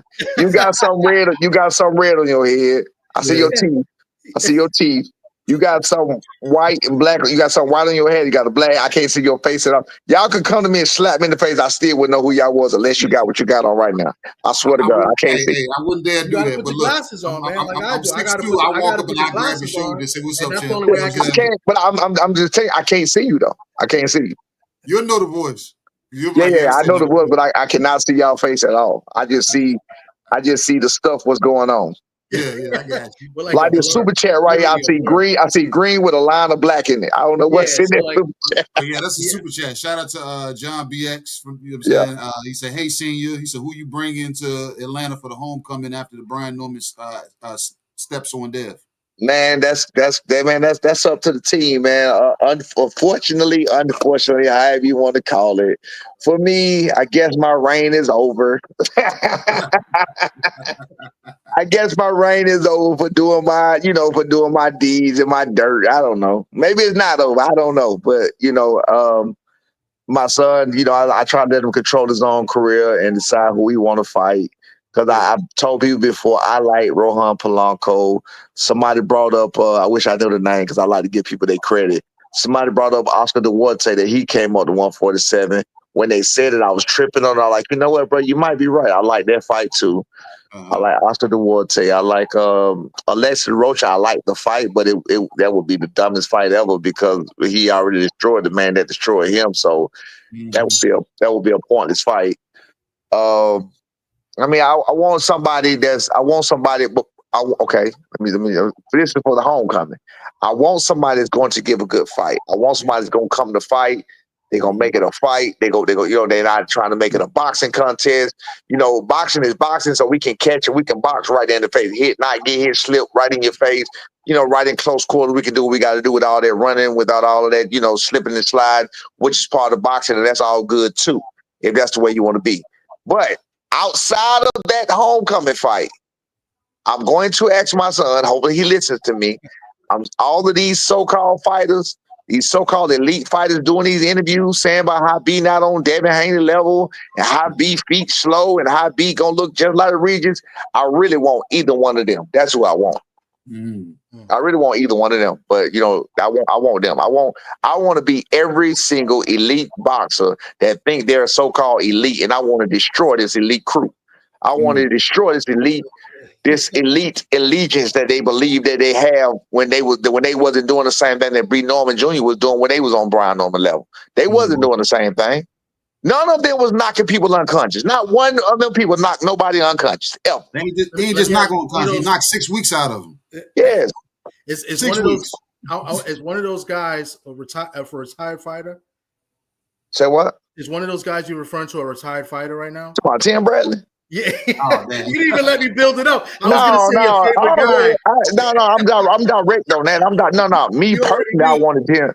I wanted Tim Bradley. Tim Bradley has made it clear to me. Look, let me tell you something. I read people, and I read their energy. Tim Bradley don't want no parts of me. I know that for a fact. I don't care what he say. I don't care what nobody else say. Tim Bradley don't want no parts of me. Y'all can say what you want to say. At the press conference here in New York. That'd be funny though. I was there. Say what now? I was there last year in the press conference. Yeah. Tim Bradley don't want no parts. Yeah, he don't want no parts of me. That'd be a funny fight though. That's what I was trying to build it up. And he said, but again, that we go with this so-called elite level BS, and they come and put them, man, Tim Bradley, no, he won't, and that's why he don't want no parts of me. See, these people are putting these wins and they'll do this and they'll do that on these people. So now what you're doing is you're already giving them victories before they ever do anything. So that's now true. They got to live up to your hype. If they don't live up to your hype, then they're a failure. You feel what I'm saying? Mm-hmm. So really, what they're doing is you're not gonna get the fight you want if you keep doing that to these fighters, and you're making these fighters afraid to prove different because they know it might be a good fight, it might be a tough fight, and now you don't think they're on the level they are because you told them they was a whole bunch of levels ahead. Mm-hmm. Yeah. But I want to crush that whole. I want to crush that whole elite so-called elite crew. I want to break it all up and burn it down. I want it gone. You got Joanna Tellers that came through and beat J-Rock, Julian Williams or whatever. Yeah, which I even said it was sad to go when it happened. But then he came back and then he just got beat up by another guy we don't know. Then you got Bachram that came up and beat up a Tim Zoo. Then you got Sergey Boychuk that arguably beat a Virgil Ortiz, and then you got Madrimov that came in and gave Terrence Crawford a good fight. These people are nobody, and they was not nobody 1 year ago. 1 year and a half ago, we knew not now one of the names I just named, not none of them. But now all of them are on this so-called elite certain level. Man, get the F out of here. I'm sick of it. I want it gone. Say the word, man. It's cool. But that's what it is. That's the way. We ain't put no fucking restrictions on you over this bitch. I'm trying to better myself. Hey, the problem is, you trying to be clean. I'm trying to be media trained, man. I'm trying to be clean. Y'all see me, man. Hey, Tommy. I can't be a clean fighter talking like that, man. I can't be reverent. But Thomas, you notice every damn thing, the whole last 5 minutes he was talking about who the homecoming fight is. He said it and didn't say at all. This ain't gonna be no rematch because your son is gonna do that much damage that it's not gonna be a rematch. Yeah, I ain't going. No, man, listen to me, and I keep saying it. I watch him every night. I watch him 2-3 times a day. I don't see anything in any performance at any time that Devin can do to even touch, to even cause any problems whatsoever. Oh my man, I was watching him pad. Man, listen to me. Devin Haney, I can talk it, whatever. If he proves me wrong, I have no problem I'm gonna have all the humility in the world. Even if he loses, but he loses and he's tougher than I thought. I'm going to come on here. I'm gonna go everywhere, and I'm gonna give him all the props in the world for being the warrior he is. But you best believe if he don't, and he's exactly what I think he is, and my son step on him like I think he's gonna step on him, I'm gonna bash him to the end too. Because all of that, you ain't on my level, and you ain't this, and you ain't that. You idiot. You wasn't on that level until you was on that level. You had to prove you was on the level. It's either you got it or you don't. Before you fought Lomachenko, were you on Lomachenko level? No. But guess what? You beat a Lomachenko, arguably lost, but you beat a Lomachenko, so that's what made you put on that level. I'm sick of it, bro. It's ridiculous. You know what line that got me, and it really made me really start looking at this fight, because I really, you know what I'm saying, won't press for real. Because I was like, I'll wait till we get to it. It was the do as you're told. Yeah. That was really hurt me, bro. Yeah. That was a bit. I'm glad it did. It didn't hurt none of the Haney acts because they didn't care what it was about in the first place. It was more of a they doing as they told. Because the Haney acts. Listen, they're doing as they're told because according to him, them, Bill, and Devin, we need to be clean fighters. We need to sign up for this. We need to do that. We want to make sure you clean. Yeah. Is that what you want? We went to saying, bro, why? It's on August the 1st. It's only a couple of days. What the problem is? What y'all got to hide? What y'all this? What y'all that? You know what, bro? If y'all that scared, cool. We'll go ahead and do it. And then after we do it, you say, do as you're told. They let you know what it was about the whole time. It wasn't about being a clean fighter. Yo, you guys got some good material for more commercials. It was never about being a clean fighter. It's all about them and their egos, and them don't want to control want to control the narratives. It was about a whole bunch of nothing. And for some of the people who don't know about who said the Devin, even though it doesn't matter, so I appreciate it.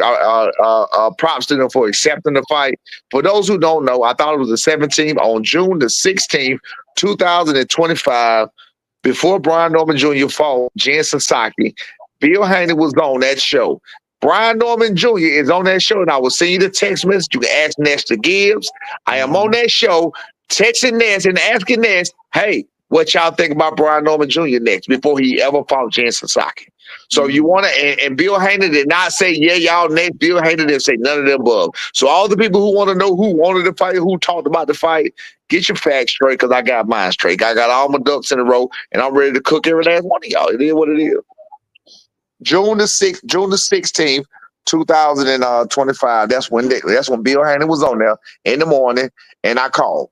It was the week of the fight, right? It was the week of the fight, 2 days before the fight. I called in. I talked to Bill. Yeah, I seen the receipts as well. Yes, and I asked Bill, what do you think about? And he got on there. Hey man, look, you got a fight ahead of you. If you're the guy, then you're the guy. You know, we'll talk about it then. He said everything in the world to say. But now all of a sudden, when Turk them bring that fight, and we agree, and they find out we agree, I'm looking for that big bad MF that got the level. No, you not. No, you not. You ain't looking for nobody. You ain't looking for nobody. You looking for my dog. You looking for LeVar, because I don't want to disrespect the fighter. You looking for LeVar Carter. Shout out to LeVar Carter. Y'all learn the name. Respect to LeVar Carter. Hopefully he makes some waves in the game. I think he getting back in the game. I believe he had a little bit of a stint of a layoff. That's the last fighter that beat Brian Norman Jr. as an amateur. Now, of course, it was one of them fights that was close. Could have went either way. But, you know, that's the last fight they got a victory against Brian Norman Jr. at 16 years old, 2 weeks after he turned 16. That's who Bill Haney is trying to get in the camp with him to get him ready for Brian Norman Jr. How is they going to help him from 9 years ago? Your guess is as good as mine, but that just tells you how worried they are about Brian Norman Jr. But can I play devil's advocate again? Because, you know, yes, I don't want to. all the time. I like devil's advocate. Ask questions and just. Do you think that's just part of the gamemanship? Just, you know, just trash talk. Like, you don't. No, that's it. You talking about getting the no, before that, like, you know, that's what the statement that KG asked about. You know, you're going to be doing what you're told. You don't think that's part of the gamemanship? You know, the little banter back and forth. No, not something as serious as this. Absolutely not. Not something as serious as drugs. Not something as serious as we know that you just got cheated. You got all your fans feeling so sorry for you because you got beat up by a so-called drug cheat. Your fans are feeling he got cheated. Well, how do y'all feel about this? Well, y'all ain't saying nothing about that drug cheat. So for all of his fans that was advocating for him and going to bat for him and, you know, saying this and saying that's why he just want to make sure he don't get cheated again. They already been cheated one time. They want to make sure that's to let y'all know that's not what it was about. So no, in this case, absolutely, it's not gamesmanship. It ain't gamesmanship. Well, is that Bill right there? That's Bill Haney right there in the chat. It's all good. Yeah, he said you was on the list already. I got receipts. Bill. I was on the list, but Bill, did we talk on the Boxing Voice on June the 16th? But did I ask you, was you interested in that fight next? Answer that question. Bill Haney. The clean fighter. Bill Haney. And that shirt actually look dope, bro. I haven't got one yet. That's all. I know, man. Hey, look, listen. I made it myself. Bill Haney. Clean left hook, clean ass whooping. I don't see anything in this world your son could possibly do. And if he do, I'm going to come back. I'm going to humble myself up. Even if he lose, I'm going to humble myself up. But I don't think he's going to do nothing. Bro, I watched it so many times. I'm amazed. I get frustrated. I want to cut it off. I can't cut it off because I know I got to do my due diligence and keep watching it. And I'm obsessed with it. And I'm like, bro, there's no way in the hell this man I'm looking at can beat Brian Norman Jr. He is going to destroy this man. I'm serious. Let me read the super chat again for me, KG. Well, I got to put on my glasses. John BX with another $5 in the super chat. He says, Senior, do you think Brian Norman Jr. is ready for the superstardom that awaits him after he beats the snot out of Dev? His life will never be the same. I don't know. I don't know because Brian Norman, that's not what he about. That's not what he is. I said it to him before. You know what I'm saying? Of course, me as his father, I know what comes with it. So I want him to be as successful as possible. And I'm just finding out that he really didn't want the superstardom. I'm just finding that out. But he did say that to me before. He said it to me before, but I guess not in this way. Like about the boot situation, he was like, I don't care about all that. He used to say that all the time. He was like, I don't care about all that talking. Y'all heard he said it to y'all today, right? Mm-hmm. Yeah.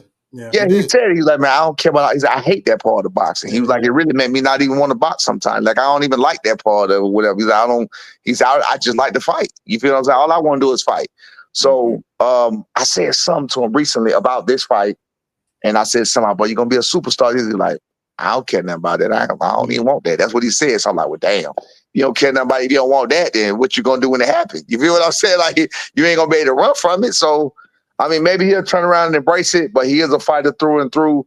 Like I said, I tell everybody, just like you talked to him today, my son sometimes is hell, so I ain't talking behind his back. I tell him to his face all the time. He sometimes is hell, so maybe he'll change. Maybe he'll start to embrace it. He's still young. He's still growing. He's still becoming who he is, so we shall see.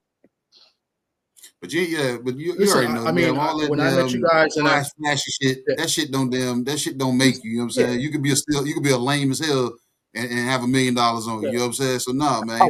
Yeah. But that's what I'm saying. B ain't about that. B don't party. I rock with them Junior because look, I'm gonna tell you this: if his vocabulary advanced a little bit more, he gonna sound like a young Clifford Harris out there. You know what I'm saying? Listen, all he do. Listen, I don't know if y'all heard this or not.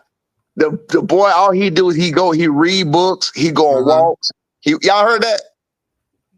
He read a lot, he go on walks. Story I done told before, his car was in my name. This was years ago, a few years ago. This is when he moved out. This is when he first moved out of my house, 22 years old. So his car was in my name. And I get a call from the police. Gwinnett County Police, which is a county over. But it was a good ways for me what they said. So they was like, yeah, it was like 2:00 in the morning. They were like, yeah, Mr. Norman. I was like, yes, ma'am. They was like, this is Sheriff, woo from the I was like, Sheriff. So I'm like, what the hell? You feel me? So she was like, do you know where she said what kind of car it was? Do you know where your car is? I was like, so now I get worried. You feel what I'm saying? Because I'm like, what you mean? Do I know where it is? Yeah, that's my son's car. What's up? She was like, well, we got it out here at the park. So I'm thinking, come on, think about that. I'm thinking the worst. You feel what I'm saying? She was like, we got the car out here in the park, and there's no other cars out here, and there's nobody else. He's nowhere to be found. I was like, are you serious, bro? You know what I'm saying? So I called him. I said, hold on a minute. I'm nervous and shit. I called him. Hello? Yeah, ain't nothing going on. B, what the hell you doing, bro? What you mean? The police looking for you, dog. What you doing? Oh, for real? So then he get to moving, right? I was like, what you doing? He talking about he out there in the woods. He sit out in the woods. I don't think he said he was reading that night, but he was walking through the woods, a trail. He walking through the woods in the middle of the night by himself through it. The boy's a weirdo. I tell him all the time. No, but that keeps the brain sharp. That shit keeps the brain sharp. That brain sharp as hell, baby. I tell him all the time. I say, boy, you's a damn weirdo. But here's the crazy part. We the same when it comes to that, because like even last night when I was in San Antonio, I do the same thing in the middle of the night, but I don't just go walking through trails in the middle of the night and reading books and shit. He do stuff like that. You feel what I'm saying? He is a big seeker of knowledge. Like he would do stuff like like he said, if you doing something that he don't know about, he will be asking you questions about what you're doing to pick your brain. You feel what I'm saying? Like he's a real seeker of knowledge. You feel me? So that right there where we differ a little bit. Me, that's a bunch of nonsense for me. I got shit to do, so I don't be caring about all that. I see him as a quiet kid. Lately he's doing more interviews than I've seen him do before. But he's quiet. When I met you guys last year, you guys were like really quiet. I think you talked more than he did. Yeah. Man, that happened because he been beating people up since he was 14 years old, knocking people out since he was 14, 15 years old. That's what I tried to tell. I sent videos to YSM, Mill City, Ness got 1 or 2 videos to let him know. I told him that's Senator Bill to let him know. To let him know Brian Owen is a clean fighter. He been knocking people out since he was 14, 15 years old. I got a picture. Damn, I have to go through that phone. I got a picture of my phone. I gotta do this, man. Damn, I'm on the wrong phone. Bro, he's like 14 years old. He look like a baby. But in that picture, he got a 20-something-year-old man folded over on the floor in the ring. He took his head off. The boy stayed there pretty much till we left the gym. He just stayed there slumped over. And I had the picture of look how young he looked. You feel what I'm saying? So with that being said, he been this way. He been a killer that way. You know what I'm saying? He lives in his mind. He lives in his head. All he wants to do is just be great at what he doing. That's it. He ain't got time for all this BS. He ain't got time for all the games that Haney's playing. He ain't got time for none of that. And I'm telling you, Devin done pissed him off with all that stuff he talking. Then y'all hear in that interview, in that face-to-face when Devin was doing I see it? Yeah. Devin saying, I see it. That's for the crowd. Yeah. I have never heard my son talk like he was talking in my life because the mic called him. Yeah. He don't talk like that around me. You don't hear him doing interviews saying stuff like that. He's like, you don't see shit, motherfucker. You don't see. That let you know who real and who fake. That was for Devin. That wasn't for the crowd. That wasn't for us to hear. You feel? He don't want to be in that light. He don't want to be. He ain't trying to look bad. He telling him for real, like I'm gonna beat your ass, like all right, motherfucker. Where you bought all that old pussy ass nigga. You feel what I'm saying? That this he don't talk like that. You'll never hear him speak that way on no interview. He don't talk that way. He definitely don't talk that way around me because the guy too much. Real. That's how I know it's real. I'm like, man, that was real. That wasn't real. Devin screaming for the crowd. I see it. I do see it. Boy, shut your lame ass up. You feel what I'm saying? Be like, bro, and B wanted to get at him right there. Like, all right. But I'm telling you what's going to happen. I know his energy. We feed off each other energy. He is going to destroy this man when he get him in that ring. I put on everything I love. Ain't no catching them. Ain't none of that gonna matter. He gonna destroy him. I've seen Devin Haney. I've seen the best Devin Haney from Lomachenko to Linares. I watched any and every fight I could watch. I watched it frame by frame. I watched it piece by piece. And I'm like, bro, you gotta be shitting me. You're going to sleep. That's it. That's it. Check this out. You said, I heard you on somebody else's show. You said they sent the mole in. Y'all beat them up and sent them back packing.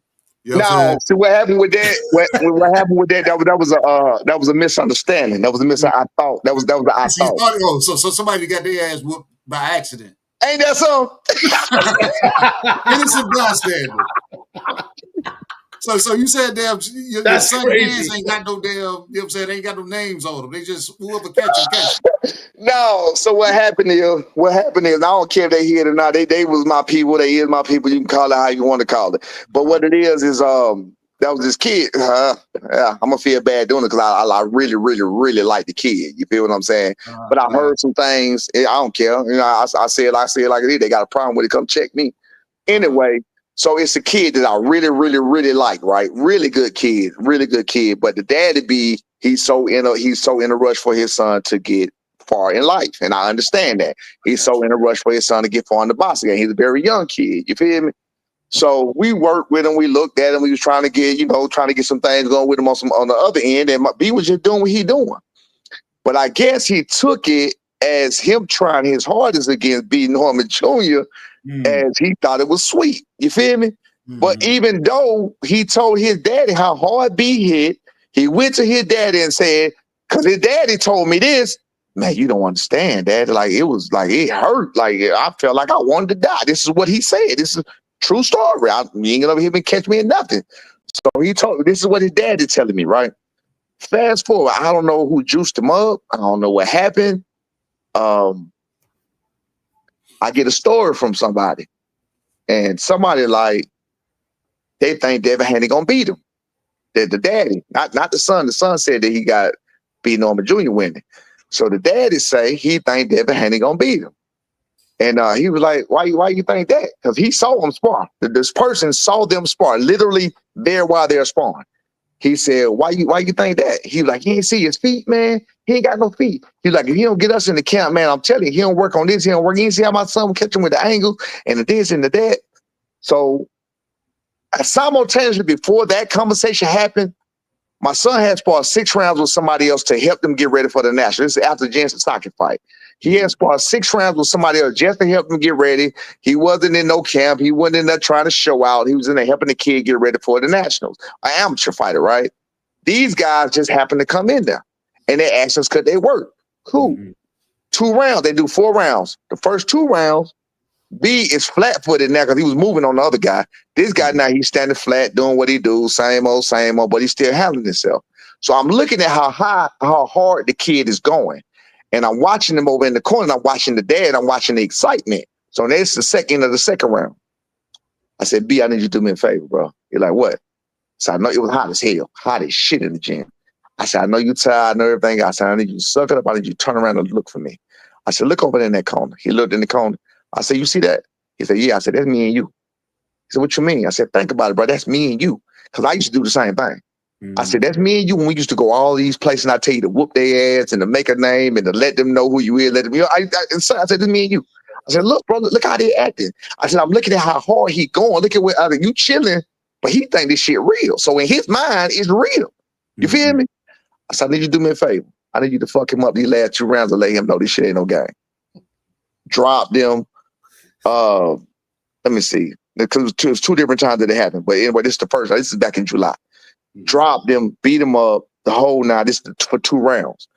After that, that's when he goes to the other guy who's there and starts saying what I just said about he think David Haney gonna beat him if he don't give him his son in the camp and this and that. You didn't see what my son was doing to him. So the guy say, bro, your son just got dropped and beat up. What you talking about? You know what I'm saying? So thank God that he was there. So I got pissed off because I heard he was talking to Zav. I heard he know Bill. Is he lying? I don't know. This is through the grapevine what I heard. But the way he acts, I don't doubt it because he's trying to get out there so bad. I don't doubt it, right? So that goes on, whatever else. So when my man who tell me who called him, who was there, who saw him get dropped, saw him get beat up, he trying to got a phone call. My bad. That phone been cold the whole time, man. Yeah, and then when he comes back, you ask him quick because I can't see. Yeah. I gotta put in these glasses and stuff to see. Hey, shout out to everybody that's in the chat, man. Thank you for them, you know what I'm saying, being for this hour, 40 minutes, you know what I'm saying. We've this is Tales from the B-Side, episode 14. Earlier, if y'all go back, y'all gonna have to go back. We had Brian Newman Jr. on for the first maybe 10, 15 minutes of the show. Now we got Senior on, you know what I'm saying, telling stories for days. And if y'all here, man, get y'all popcorn because we're gonna be here for a little bit longer, as long as he wants to, because we're gonna keep asking him a few questions. I got a few. You know what I'm saying? I had some questions about his career. I wanted to talk about his career, and we've been going to like Norman and the fight. Hey, he gonna show you the shirt, man. Yeah, I know. He's a clean. He produced a clean fighter. You see what I'm saying? So don't worry about what I'm saying. What he talk about? He talk about his career right now. Okay. Well, I learned you guys are a bunch of wild boys, and I want to talk about him fighting at the My bad.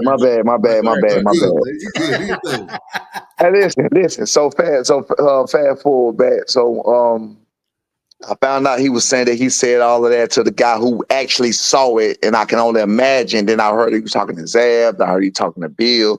So I didn't hear nothing about what he said to them, but I can only imagine he was lying. So I said, you know what? For one side, I said that's a good thing because they're gonna think shit sweet. So that's a good thing. But on the other side, I was pissed off that this person that I'm lending my hand out to help trying me like that. You feel what I'm saying? So fast forward. This is when so they're gonna know exactly what I'm talking about. They hear the interview. I don't care. I mean, ain't got no love but love, but you gotta shut your mouth. It is what it is. So fast forward to when y'all saw that picture of Mason, Abdullah Mason, and my boy Javon Woodard. Did y'all see that picture? Did you see the picture with me and Abdullah Mason? You ain't see that one either. See. So look. So my son took a picture with Abdullah Mason and Javon Woodard, 2 small fighters that just happened to be with Javon sparred some other people, and Abdullah Mason, he was just passing through. So he just came through. It was a picture. He came through after the sparring. All right. So fast forward, we there for somebody else. While we there, my mans don't even live here. So when I walk in, I know what he done been said. So I'm really kind of pissed off about that. I walk in, I see these people. Mind you, I love the son. The son is cooler than the fan, number of respect. I hope he make it far in life. But I don't like that other shit. You feel what I'm saying? So, I mean, you got to deal with you. Sometimes, just like with David Haney, you got to deal with the sins of the father. It is what it is. You feel what I'm saying? So, I see him in there. My son is there for somebody else, but it's around Robin, so it's a lot of people. Yeah. Man, my son do what he do with the other guy. That's our people, so that's cool.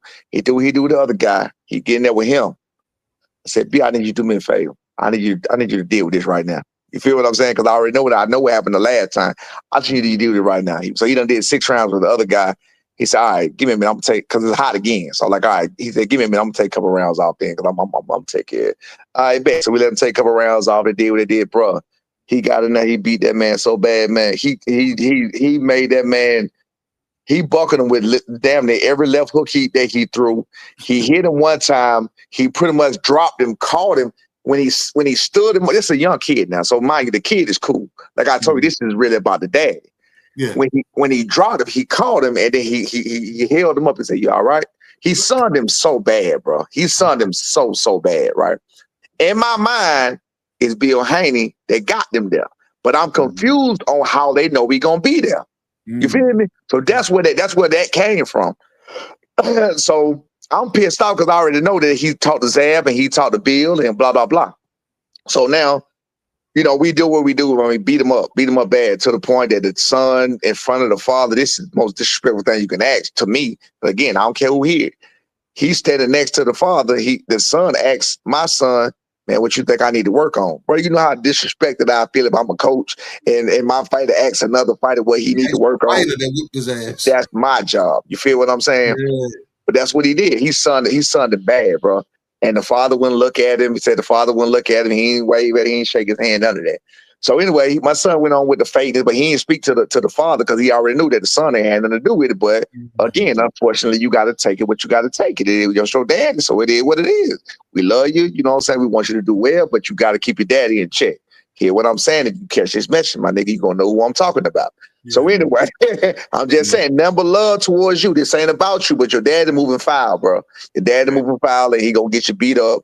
And I'm not saying that to be fun. I'm saying to be real, because he got a whole lot more than what you got. And you know he got a whole lot more. That's why you told your dad to be here harder. He hit harder even than he even hit when you just felt. All right, so anyway, fast forward to that. So now after it, I'm pissed off. I do what I said on my story about Bill Haney sending somebody. So now I said, you know what? Let me get to the bottom, because the gym we was at is my guy, it's my people. So I said, hey, bro, you know such and such. And he was like, the only one I know by that name is the one y'all sparred today, the other one. I was like, that's what I'm talking about. He was like, yeah, man, he said when your son was in there with it, man. He said, I was like, bro, get your son out of there. What you doing? Mm-hmm. He was like, I put my son in there with anybody. Mind you, this man is not a boxer. You don't use your son as a whoopee cushion. You don't use your son as a piñata. You don't use your son as a guinea pig. You understand what I'm saying? You never took punches. Understand what's going on. The boy is still growing and developing. So if you're hearing this message, stop doing that to your son. He don't deserve it. He's a good fighter. Let him become great. Stop trying to rush him. That's to you. You know what I'm talking about? Breaking him like that. You're gonna break him. You're gonna break him. So anyway.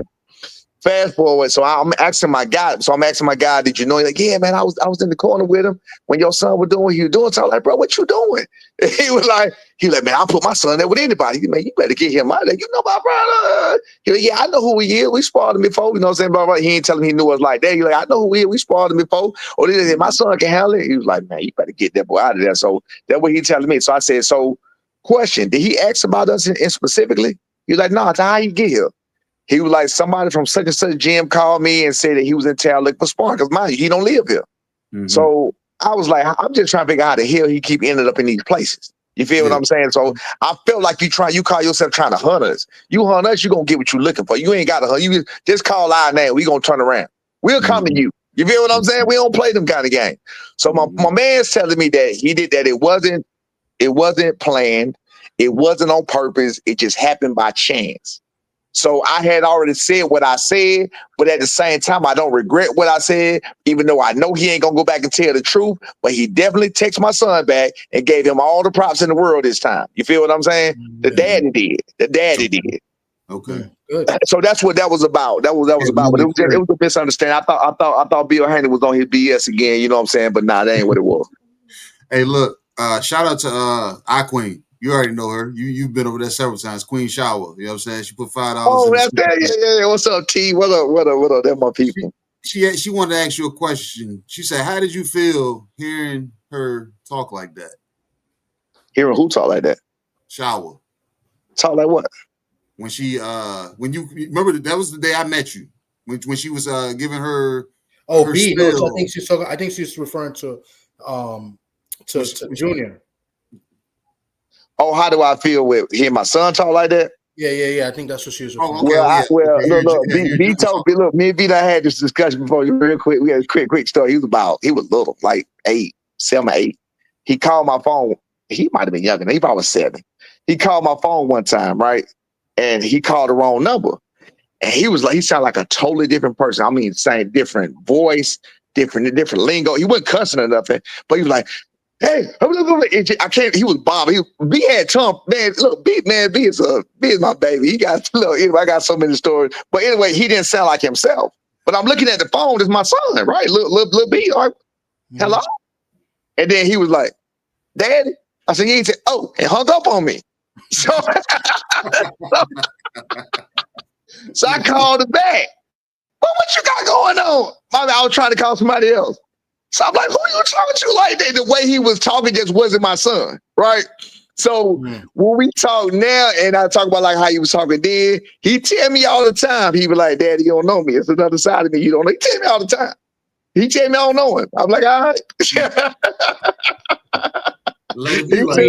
hey, y'all know, I'm a potty mouth. You know I cuss all the time. He said, you know how you cuss? He said, yeah, I'm probably worse than you. I said, for real? He said, yeah. I never heard it.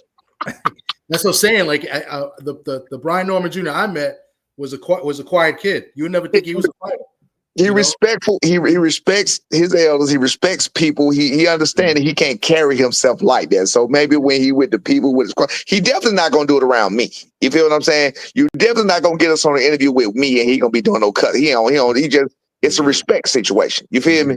So that's all that is, and I appreciate him for doing that. You know what I'm saying? And my oldest son the same way. All my kids the same way. So I appreciate them doing that or whatever else. And that's just how he is. But yeah, that day I didn't have a problem with it, but I listened to it several times because this is my 24-year-old son talking like I've never heard him talk before. And I was like, damn, for real, bro, like that? You know what I'm saying? That's how you really feel. You know what I'm saying? Yeah. It sounded like you had a proud moment right there when you heard him talk like that. Look, we always talk about look. Back what you just said about him being quiet. That's my bad because I'm always skipping. I told you when I said about the 14, I skipped that. He been beating people up so long, even with Tank. That's how me and Tank got into it. Me and Tank got into it. Let it go. Let's just let it go. Let it go. Me and Tank got into it because Tank was talking trash to me. Well, he started talking trash to B, but I always told B, there's no need for you to be talking trash to no grown man. Tank was 22, B was 16. So I said, there's no use for you. There's no need for you to be talking trash to no grown man. All these grown men, you let me have it because it was happening a lot. He was hurting these people. He was beating them up. We was going to different places. We done been to country places. We done almost got to fighting with people. We got kicked out of gyms. I'm not even exaggerating. You feel what I'm saying? And I told him, I said, look, bro, I told him like this. I said, look, one of these boys hit you, we gonna have another problem. Let me deal with it. If it's a grown person, let me deal with it. I'm gonna handle it. You feel what I'm saying? I don't need you talking to no grown people. You feel what I'm saying? I got it. I'm gonna handle it. So that's how that was. He probably was. He probably just trying to get out of that. You know what I mean? In the first place, but that's how that happened. Period. That was the boy turning into a man. He's like, man, he didn't gave it to me. So when he ain't around, I'm still a representative, but at the same time, look, Lil Duval said he's a pussy ass fuck nigga. There you go. Hey man, hey, absolutely. Look, when I saw him with Santillion, when I saw his demeanor and everything with Santillion and the way he was like, y'all got to go back and watch that Santillion fight. Maybe you can't appreciate it as much as I can because it's my son, but I was watching his face. And like I just told you about the comfortability and about, I told you how we had talked about it 10 years ago and how he just become a whole nother person that night, that day. I didn't see that in the corner. You feel me? That was a whole new man out there, but he didn't care about nothing what was going on in that ring. He was out there handling his business. He didn't care about nothing Santillion was doing. He didn't care about none of the punches he was throwing. He was there to do, and that's what he keep telling y'all. He there to do what he need to do, and what Santillion need to do gonna have to wait. You feel what I'm saying? But that was a proud father moment. But I watched that fight so many times, and I was watching his face, and I was like, I told him when he knocked out Sasaki, I ain't gonna tell you, but I don't even know you. I was like, yeah, I don't even know that guy. You know what I'm saying? I told y'all to fight everything again, but you become vicious sometimes. You feel me? But he told me what it was. He was like, You know, all the people turned on him. You know, all the hate, all the this. Definitely. All the this, all the that. So he got the chip on his shoulder. Brian Norman Jr. was built the right way. He did have a chip on his shoulder at that fight because I asked him that. That was one of the questions I asked him when I saw him in person. Because I asked him, I said, how did you know? Like when you posed at him at the end, like you knew. He said, I just knew. And then he said he had a little chip on his shoulder because that they were supposed to fight way before that fight. It was supposed to happen before, and something happened, and he was upset about that. No. Santia? Yeah, I think he said that they were. No. That you got that a little bit mixed up. No. That fight came because of the Boca Chica fight and how he looked in the Boca Chica fight. So pretty much in my book, this top rank tried to sell him out. That's what they would know. They weren't supposed to fight. I know why he said that. I know why he said that. No, you're right. We asked for it. There was some talks about it. Yeah, you're right. You're right. Yeah. It was something about that. Yeah. Yeah. So I know he had something. You know, he had a little chip on his shoulder going into that. And he did. Yeah. You know. Now you got now you got a chip on the shoulder toward the whole world. So and again, I'm and I'm the same way. It's all that's what fueled my success.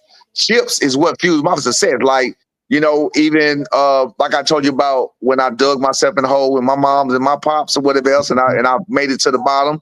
You know what I'm saying? And I didn't want to ask for help. That's because they was telling me I'm making the wrong choices. That's because they're telling me I'm doing the wrong thing. I'm not doing it right. So of course my chip is on my shoulders. You don't think I'm good enough. You don't think I'm gonna make it. So even though it was manufactured and it was just parents trying to help you do what you need to do, in my mind it was real. You feel what I'm saying? So, you know, those doubters and those naysayers is what always drove me, and it definitely would drive him.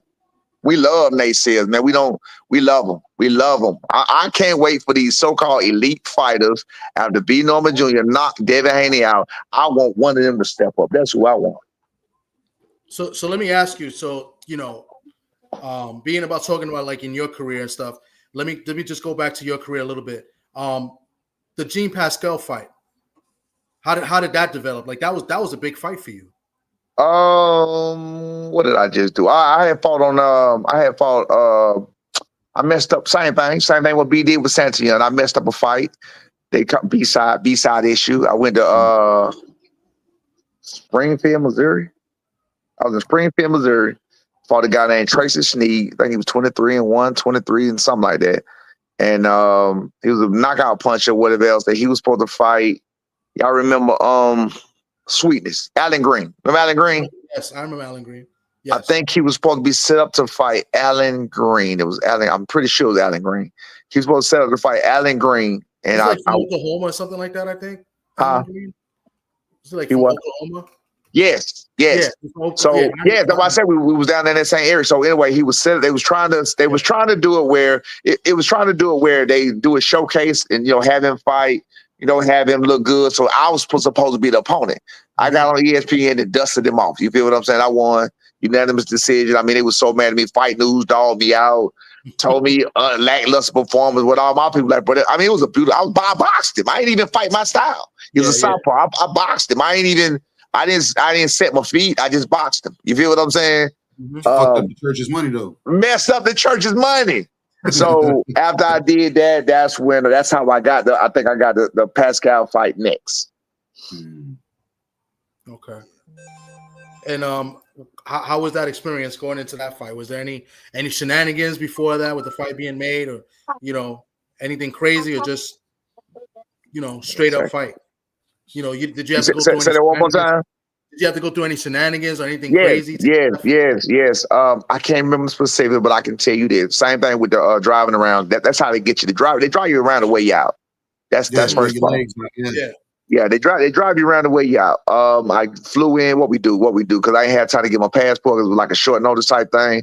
They drove us to. I flew into I think Vermont, somewhere up top. Then we drove in a shuttle with Pascal face on it. It was Pascal. What's my man's name? Adonis Stevenson. Hold up. I'm telling y'all, so I just let y'all know it was Pascal, Adonis Stevenson, and Lucien Boutte. So I'm riding around in the van with all these guys' faces on it. You feel what I'm saying? But it was in Canada. I'm in Canada, right? Yeah. I remember Vermont, but they sent the shuttle that way to get us, and I guess whoever we crossed the line. I ain't have to do nothing. We crossed on over the line, went on in. We did what we did. But it was more of the same, just a bunch of games, you know what I'm saying? But what I did on them was I pulled the card on them. I got some money out of them. Something happened, and I was like, I could tell, like, this is a big fight. I said they had the posters everywhere. I said, I tell you what, then we gonna do, like, I'm going home. Because I knew they didn't want me to go home. So I pulled the call on them. So I got some money out of them with that one. Oh, man. See, that's crazy. I never heard of anything like that from somebody from the B side coming in. I knew they needed me to fight. So, you know, they acting like they don't care, but I know you care. You got this man face everywhere. I know. Wow. That's crazy. I got one more question about your career, and then maybe KG got questions, because I wanted to focus a little bit on your career. So you guys were up here earlier talking about your wild boy parties and all that stuff. You know, I'm a good boy. You got to fight at the Playboy Mansion. How was that, fighting at the Playboy Mansion? What was that? Playboy Mansion. You know what? Let me tell you about that fight. That fight was the beginning. That fight right there was the beginning of the end of me. What I did was I felt great in the training camp. And it was Wednesday night fights. I rode my motorcycle, which I was a damn fool for doing. And I was feeling good. I had to catch a plane the next morning. So what I normally do, I still do this to this day, is I stay up all night. When I got to catch a flight early in the morning, close that door like that. When I got to catch a flight early in the morning, lock it, baby. When I got to catch a flight early in the morning, I stay up all night, right? So I'm up, I feel good. I done got my weight cut down. I'm ready. I was out there. My boy's still outside. So I get on my bike. I ride over there where they at, right? So as I get over there, they out there popping wheelies and doing. So I got a higher boost. I'm driving 1,300. You know how you boost, right? Yeah. So I'm popping wheelies or whatever else. So man, my dumb A. I came up the hill, popped the wheelie, but when I came down, I don't know what I was thinking about. But I hit the back brake and then hit the front brakes at all. That thing slid it probably slid about a quarter mile. I'm not even exaggerating. It slid. You know, it just slid through. And I guess I panicked. I didn't even think to hit the front brake at all. It just slid. So the back brakes just slide. So when I came down, I'm at the curve where we got a sharp hook to the left. So I locked the brake down and it slid all the way through. I hit a driveway that's raised up from the ground. It threw me off the motorcycle. I skinned up my back. I got tattoos on my back right now to cover that up. If you ever see my back, I got tattoos on my back. That's why I got them. So I got tattoos on my back. But anyway, I fell off. I scraped my back up, scraped my shoulder up. If you go watch that fight at the Playboy Mansion, I did get stopped, but at the very end, you can see me hanging on the ropes. You can see my back is white. You see all the white on my back. You ain't no tattoos on my, huh? All that white meat, huh? You see all that white meat on my back. Yeah, what I had to do, listen, that was a Sunday. That was Sunday morning. That was Saturday going into Sunday morning. And we flew out Sunday morning. And what I did was I kept Vaseline on it and I kept, listen to me, I kept punching the whole time until I got out that ring. I'm talking every chance I got up because I had to keep the cracking, and it's a burn. So I had to keep from setting in, right? So I was shot shadow box all day. I kept Vaseline on it, just so I could keep it loose, right? Yeah. So I keep it moving. That's what I did. So I fought that fight with I had just 2 days. I was 2 days removed from just getting up off the pavement. You know what I'm saying? And my guy who did it, him and McKenna, we cool now, but he cupped his hand. He cupped his hand. This is how he threw his right hand. And when he cupped his hand, let me shut up. I don't want to get too much sauce. I'm gonna let it ride. I ain't got nothing to say. All right. No, I was just curious. That was all I had, about your career. Yeah, but my career, that was the beginning of the end, right there. I started losing after that, like that. I started losing. But you fought some named guys. You fought Guerrero. Yeah. Dominican guy. You fought Dominic Wade, another. Dominic Wade, Guerrero, Edwin Rodriguez. What happened was, at the Fernando Guerrero, that's why I said I had a vertigo, and that pretty much happened after that fight right there. Wow. So what I did was, I kept feeling good, and I just get dizzy when I was in the ring or whatever. And then I was told my coach while we was sitting in the stands one day, they paid me cash, right? So I'm sitting in the stands after Fernando Guerrero. Y'all go look at my record. I retired in 2009. I came back in 2011, fought Dominic Wade one more time, and then I retired altogether because I ain't a loser. You feel what I'm saying? I'm a winner. I don't lose. I don't fight for money. You feel what I'm saying? I've been straight. That's what people don't understand. Like it's a certain level of money. I I made it out the mud. I made my way to the mud and out the mud by myself. You feel what I'm saying? Yeah. Raising 4 kids by myself. So that tells you my mental fortitude right there. So I don't fight for no money. I'm not nobody punching bag. I don't need a couple $1,000. I don't need 10,000. So I don't need none of that. I ain't finna fight for none of that. I left all of that on the table. They were still offering me money, tens of thousands of dollars to fight. And I was like, no, because I know I wasn't, able to fight. And I came back and fought Dominique Wade because I was sparring again. I felt good again because with head on, I'm fine. So I was sparring again. I was like, man, I feel good. I was like, shit, I'm 31 years old. You only got one life to live. So let me give it one more hurrah. You feel me? So this time in this fight with Dominique Wade, he didn't. I don't think I went down or nothing. Another phone call. I went down. There you go. Hold on. I don't think I went down or nothing. But I came back. I told my coach. I stood up on the last round. Because I told him sitting in the bleachers after for the Guerrero fight. I said, bro, something wrong with me. I don't know what it is. I said, it keep happening to me. I said, I could be fine. If I'm falling sideways. I don't know what it is. I said, I got to stop for them. I got to retire. Right. So I stopped, went to work, did what I had to do. But they gave me a wad of money. That's why they said they paid me cash. So they brought me the cash. Gave me a wad of cash, all blues. Well, at the time, I don't remember they blues or not. But they gave me all hundreds, right? Big face hundreds.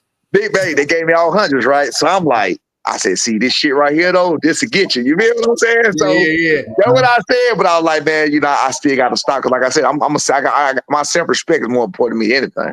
So I stopped. Like I said, 2 years later, when I came back, did it again. Right at the 6th round, after the 5th round, I got hurt and I started getting dizzy again. I didn't go down. I told my coach, I said, bro, it happened again, man. I said, I didn't sit down and then he put a stool out. I was like, nah, you can take that away. I said, this is it, bro. He said, what you mean? I said, it happened again. I said, it's happening again. He said, what you mean? I said, that shit is happening again. I said, it's the last hoorah. This is it, baby. Let's get it. Right? I did it. We went out there, did what I did. I didn't find out. My coach stopped the fight. I shouldn't have said nothing because his ass stopped the fight with 3 seconds left. You can go watch that fight. You can go look at their record. I think they stopped the fight at 2 minutes and 57 seconds of the 6th round. 6th round of 6. That's all right. He stopped it with 3 seconds left. I just found out about 3 years ago that he stopped the fight. I thought the referee stopped the fight. Damn. And he was like, nah, I stopped the fight. Why you stop the fight? So I really shouldn't have said nothing at all. You know what I'm saying? Yeah. As you see, I still speak clearly. I still speak fast. I still quick with it.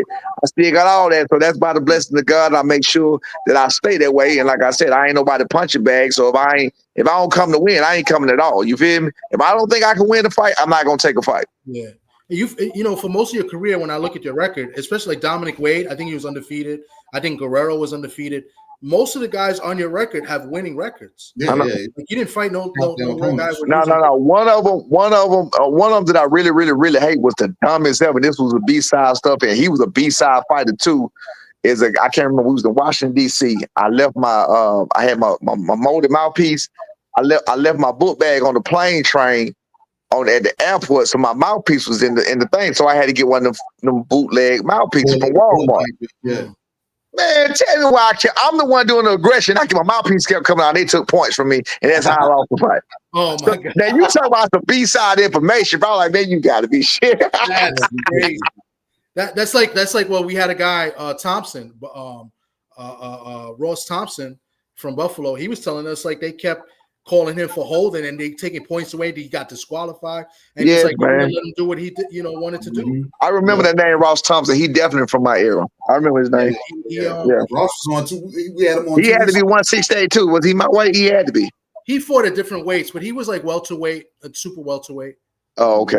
But I never remember. I remember his name though. He did fight at a big weight, I think. I remember his name. But yeah, man. But yeah, it's all good. And like I said, B-side information. But thank God I was able to get my son out of that. And I figured out later on, I was done with boxing, but I figured out later on what I went through wasn't for me. It was for my son. So, of course, I'm all in with me. You feel me? Look, I got one more question, and we can go ahead and shut this down because we over 2 hours. But I got one question, and I know this bitch gonna drag it out a little bit. But what are your thoughts on maintaining the same training staff versus fighters that bring in new people. No. Say that again. But what are my thoughts on what? Huh? What are my thoughts on what? I see your thoughts on fighters that, you know what I'm saying, maintaining consistency with the training team that they have versus fighters that choose to add new people every camp or change trainers every camp, or you get what I'm saying? You must be taking shots at the Haney.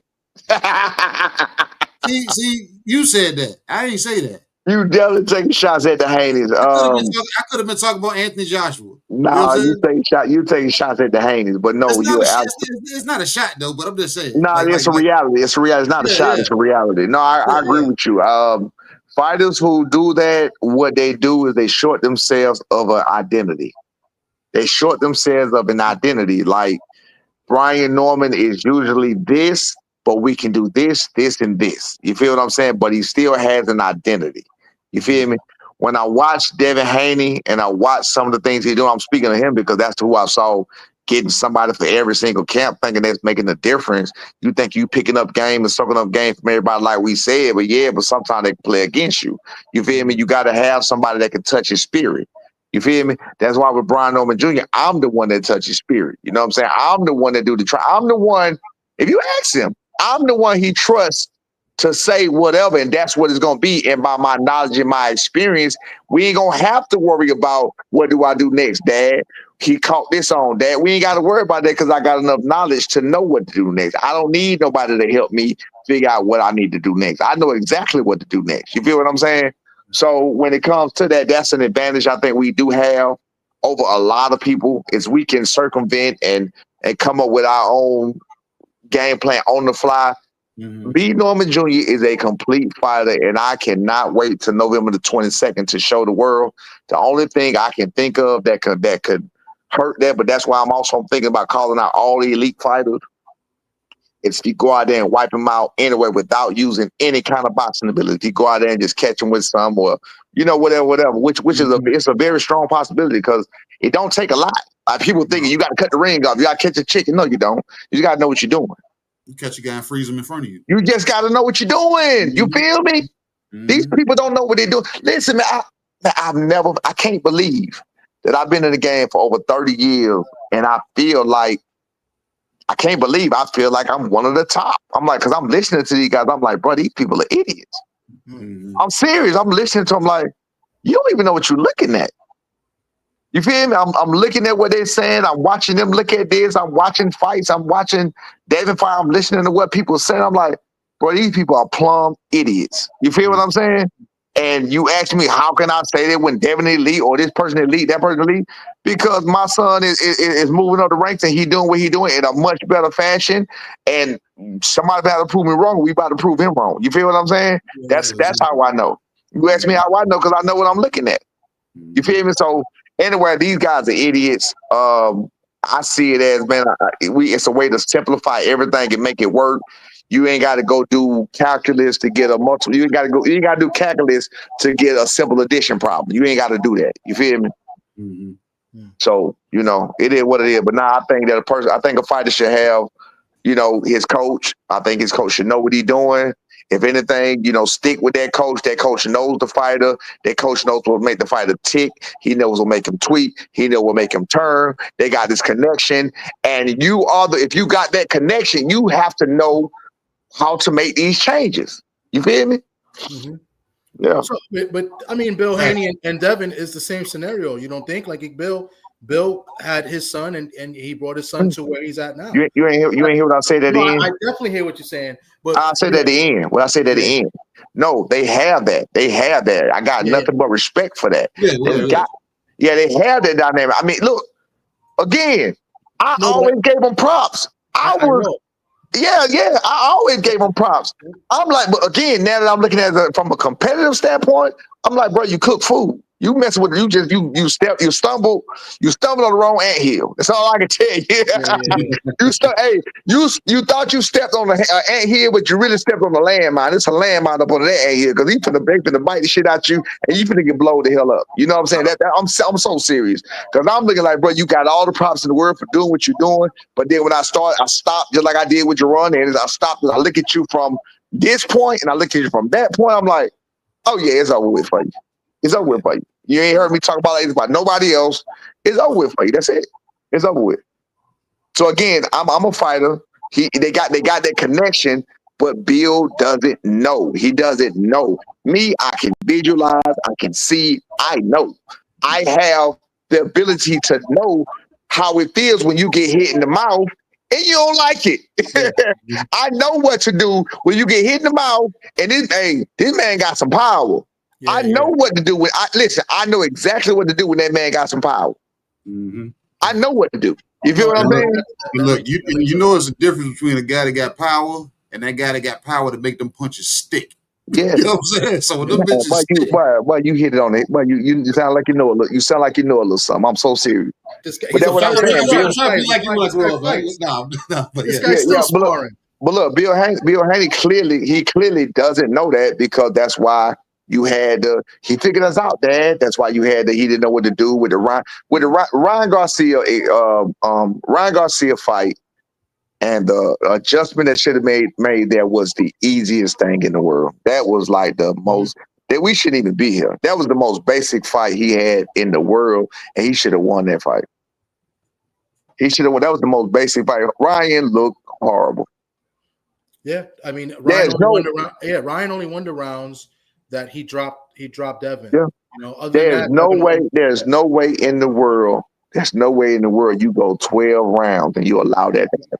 There's no way in the world. They just had the wrong approach and the wrong game plan. And I think my personal opinion is, I think they got suckered in for them having the wrong game plan because the way Ryan was acting. So they probably felt that Ryan was taking it. That's what I feel. But you making my point. You making my point. It's not about the game plan. You got to be able to circumvent and reroute, and you got ready to call an audible at the end of the time on the field. That's what a good coach. That's what a good coach does. Yeah. Oh no, they reading these plays. They got our playbook. Guess what? This is what we're gonna do. Boom, boom, boom, boom. You feel what I'm saying? Yeah. I totally get it. I totally understand. Yeah, real spit, man. Real spit. But man, we're gonna do this again, man. We're gonna bring your ass back. Clean fighter. As a clean fighter. Come back as a clean fighter again. But man, hey, Senior. I told you I was gonna get you on here, man. You told me you was gonna come. You know what I'm saying? You gave me the shameless plug, man. You've been plugging that t-shirt all day, man. Cause like you said, you made it yourself. I'm a man of my word, man. Clean fighter, man. Clean fighter. Get with it. Clean fighter, baby. Get with it, man. Brian Norman Jr. been taking people out since he could take people out, man. I'm trying to tell you. He said, I wish I had my other phone, man. I could send it. I want to just show you. I just want to send you the one picture. I just want to show you the one picture of how he looked, bro. How much of a baby he looked. Matter of fact, hold on one thing. I might have to hang up and come right back. Hold on a second. All right. Man, hey, I'm gonna say this even though he's still on the show. This is a good one, man. This was back-to-back weeks. We get people from Georgia, man, from Atlanta area, and they keep us overtime. They're making us work hard. Of course, man. That's why they got That's why they got OTX there, man. That's why they got OTX. We got extra rounds here, man. Extra rounds, not just one round. We got extra rounds, man. And shout out to the chat, man. I appreciate everybody for being here. Yeah, we definitely staying locked in, listening to us there, shoot the shit. You know what I'm saying, and listen to Senior tell some good stories, man. Yeah, I appreciate everybody that came through today and showed love. And today's one of the better ones. I mean, I think we get better and better each week. Even though Brian kept us on our toes, he kept me on my toes. Brian Norman Jr. came in early. I didn't expect that. You know what I'm saying? And this is good. This is fun. It's educational. I think this is one of the reasons why I like doing the Tales of the B-side, so people can understand what some fighters got to go through. You know what I'm saying? Most definitely. And in this case, what a father goes through for his son, you know what I'm saying? And you know what I'm saying, building his career. So So shout out to he coming back because he really wants to. And he really wants to. This is going to be a huge fight. I think we got a big fight coming up in Canelo and Bud. But I think Brian Norman Jr. versus Devin Haney is the most intriguing fight. Meaning, I really want to see how it plays out. You know what I'm saying? So, I think when you got Bud and Canelo, I think you're going to get a fight. You know what I'm saying? There's going to be a winner and a loser. We know that. But I think in this fight, I'm intrigued to see how it plays out. That's what it is. So to me, this is the most intriguing fight of the year. You know what I'm saying? Whether it's going to be fight of the year or not, we don't know until the fight actually happens. You know what I'm saying? So, but to me, I'm more intrigued and looking forward to this fight Bud and Canelo. So, but that's just me. Yeah. So he's gonna come back in, and yeah, man, we got some other ones. We got some other fighters we've been talking to, setting them up for the next coming weeks. Not sure what's going on next week, KG. You're gonna let them know, or we'll let y'all know this week. Yeah. We'll most definitely let y'all know, because we might have another good storyteller. You know what I'm saying? Yeah. And I'm not gonna put you know what I'm saying too much on it until I get a full confirmation. But yeah, if this gentleman comes on, we're gonna get some real good. You know what I'm saying? If you thought Senior had some good stories, this guy has historical stories about just yesteryear when it comes to boxers in general.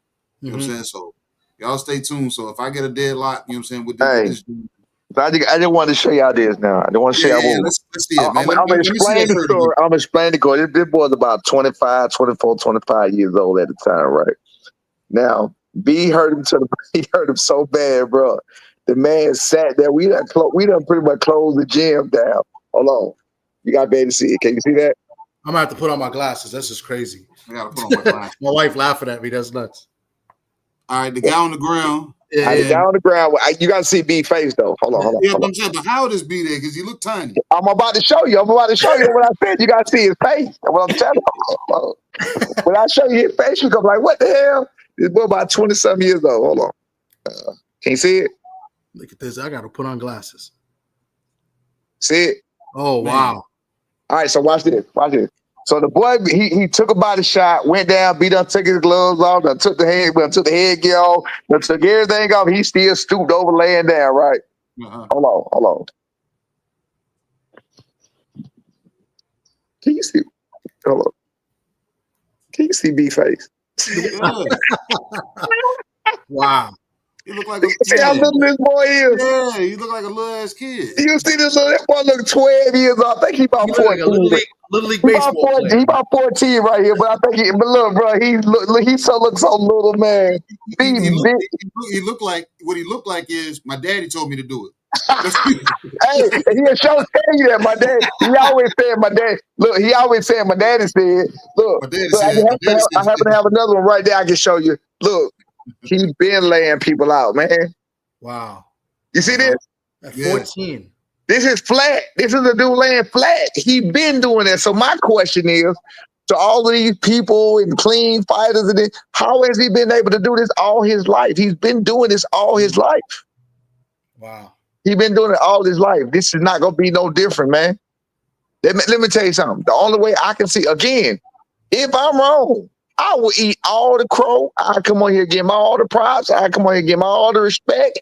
I come on here and bow down, but you are the man. You feel what I'm saying? Mm-hmm. The only way I can see him do anything with my son is a whole new fighter coming in that gym. I ain't worried about who training them. I ain't worried about Andre Ward training them. I ain't worried about Chance. I ain't worried about Canelo training them. I ain't worried about who else say they want to train them. I heard today Shannon Briggs say he want to train them. Mickey Bay tell me I know how to beat him, but you gonna get that man beat up. You don't know nothing. You feel what I'm saying? They don't even know what B Norman can do. That's the problem. You're looking at what you're looking at. You think all you got to do is, no, you don't know what he can do. Mm-hmm. You have no idea what he can do. You have no idea what his physical capabilities are. We've seen all of Devin's physical capabilities, and the way you know that is we've seen him do it. We've seen him in trouble, in big trouble, where he had to make an adjustment that he did not make. We see him in the situations with Lomachenko and with Ryan Garcia, where he needed to make some big adjustments and no adjustments were made at all. We saw that. Yeah. Ain't no tools. Bring your Allen keys, bring your wrenches, bring your specials, bring your torque screw, your torque bits. Bring them all. We ain't bringing nothing but an Acme hammer. We're bringing the Acme hammer and a couple of skates. We have some skates too. We're gonna bring an Acme hammer and a skate. Cause what we're gonna do, we're gonna be skating around the arena with an Acme hammer. You're gonna be a skate key. Is the hammer gonna say Acme on it? You know, hey, y'all remember the Acme hammer from Acme on it? Hey, look, so we're gonna put some skates on. You'll be skating around the ring.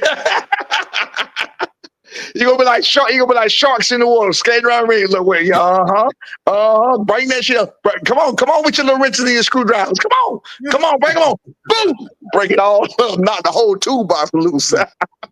Oh man.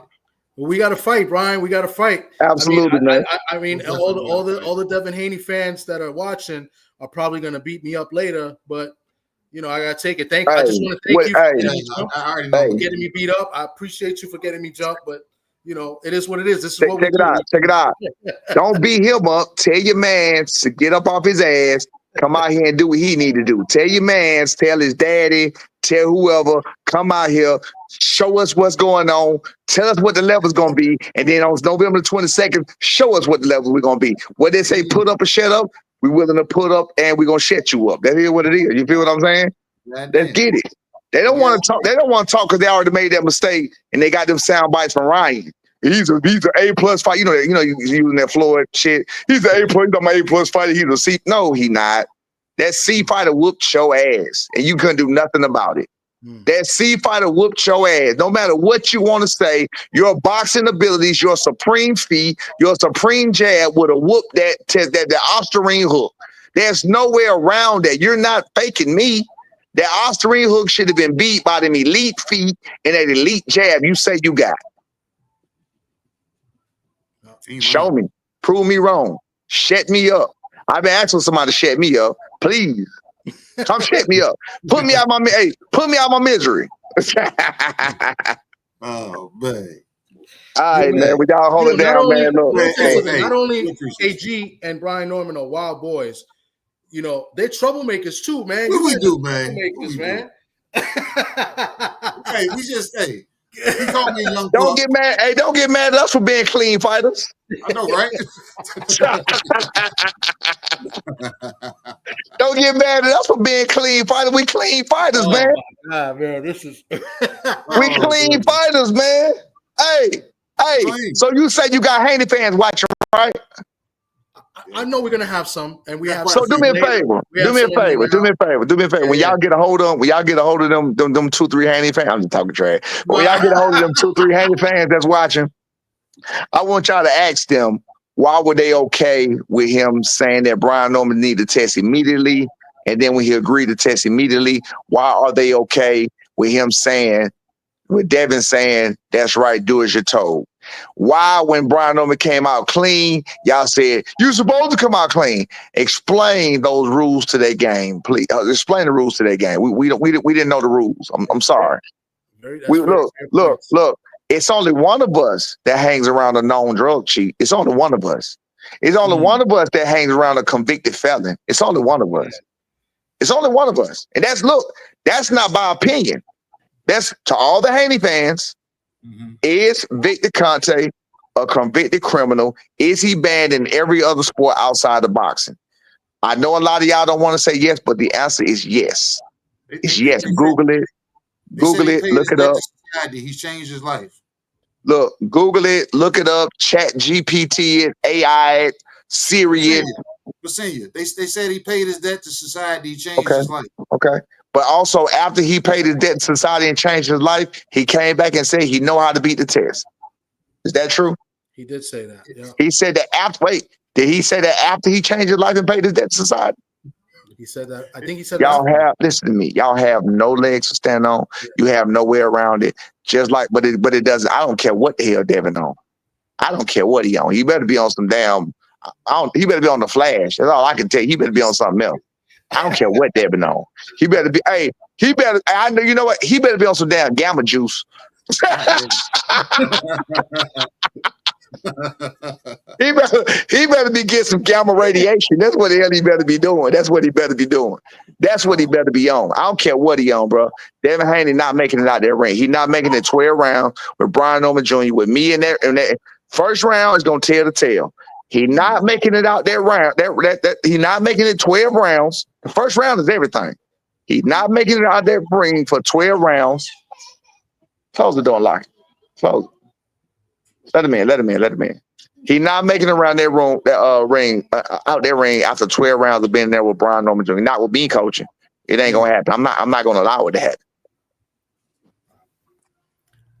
November 22nd, ladies and gentlemen. November You got to 2. fight.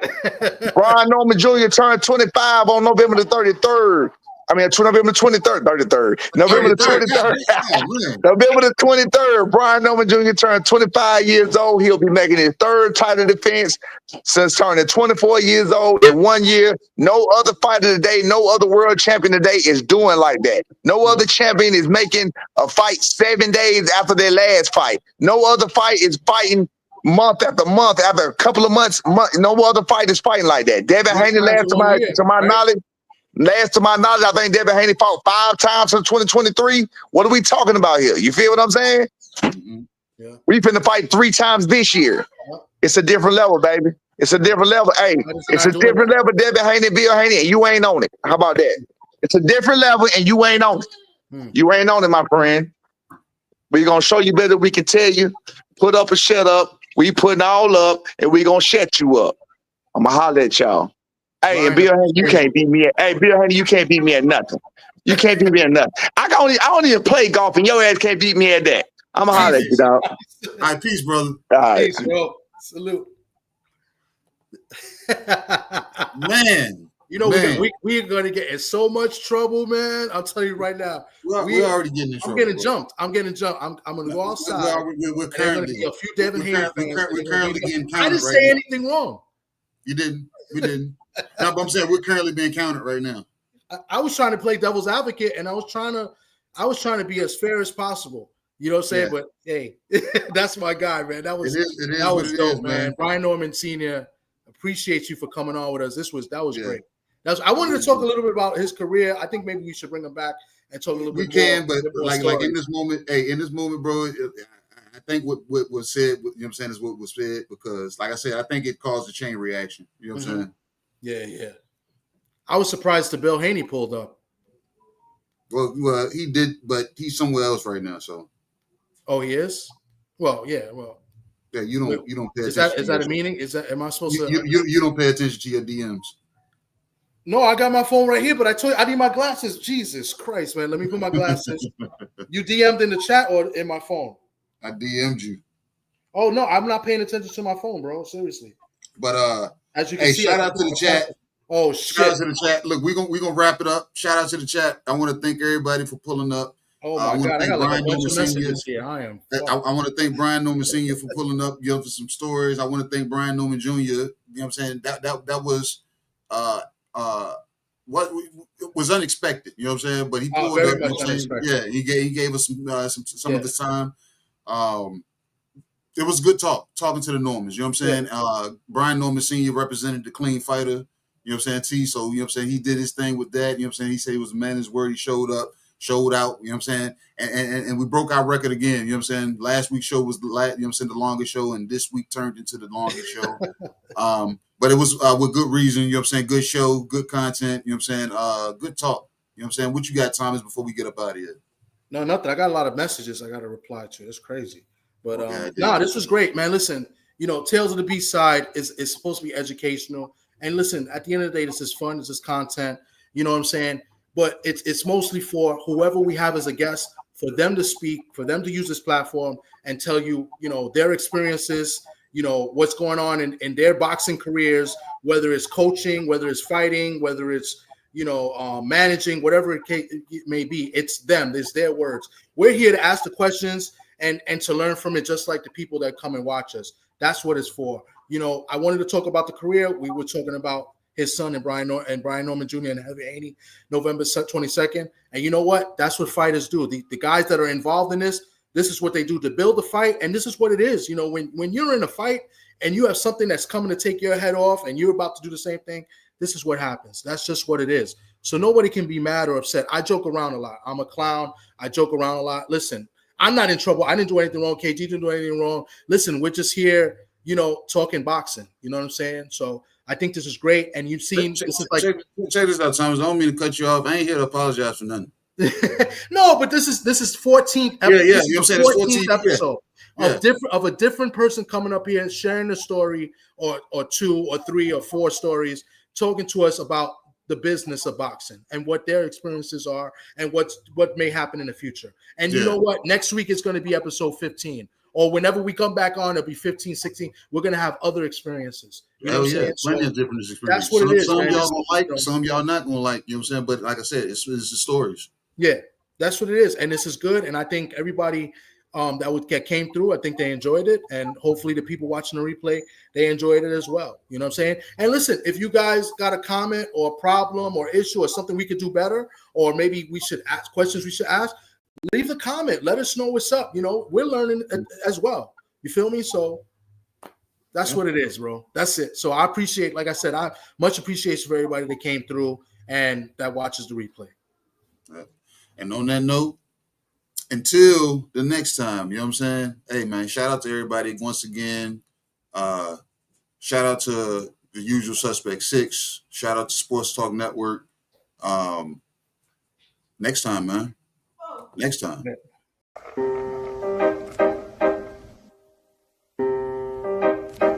Y'all get an opportunity at the belt for once again.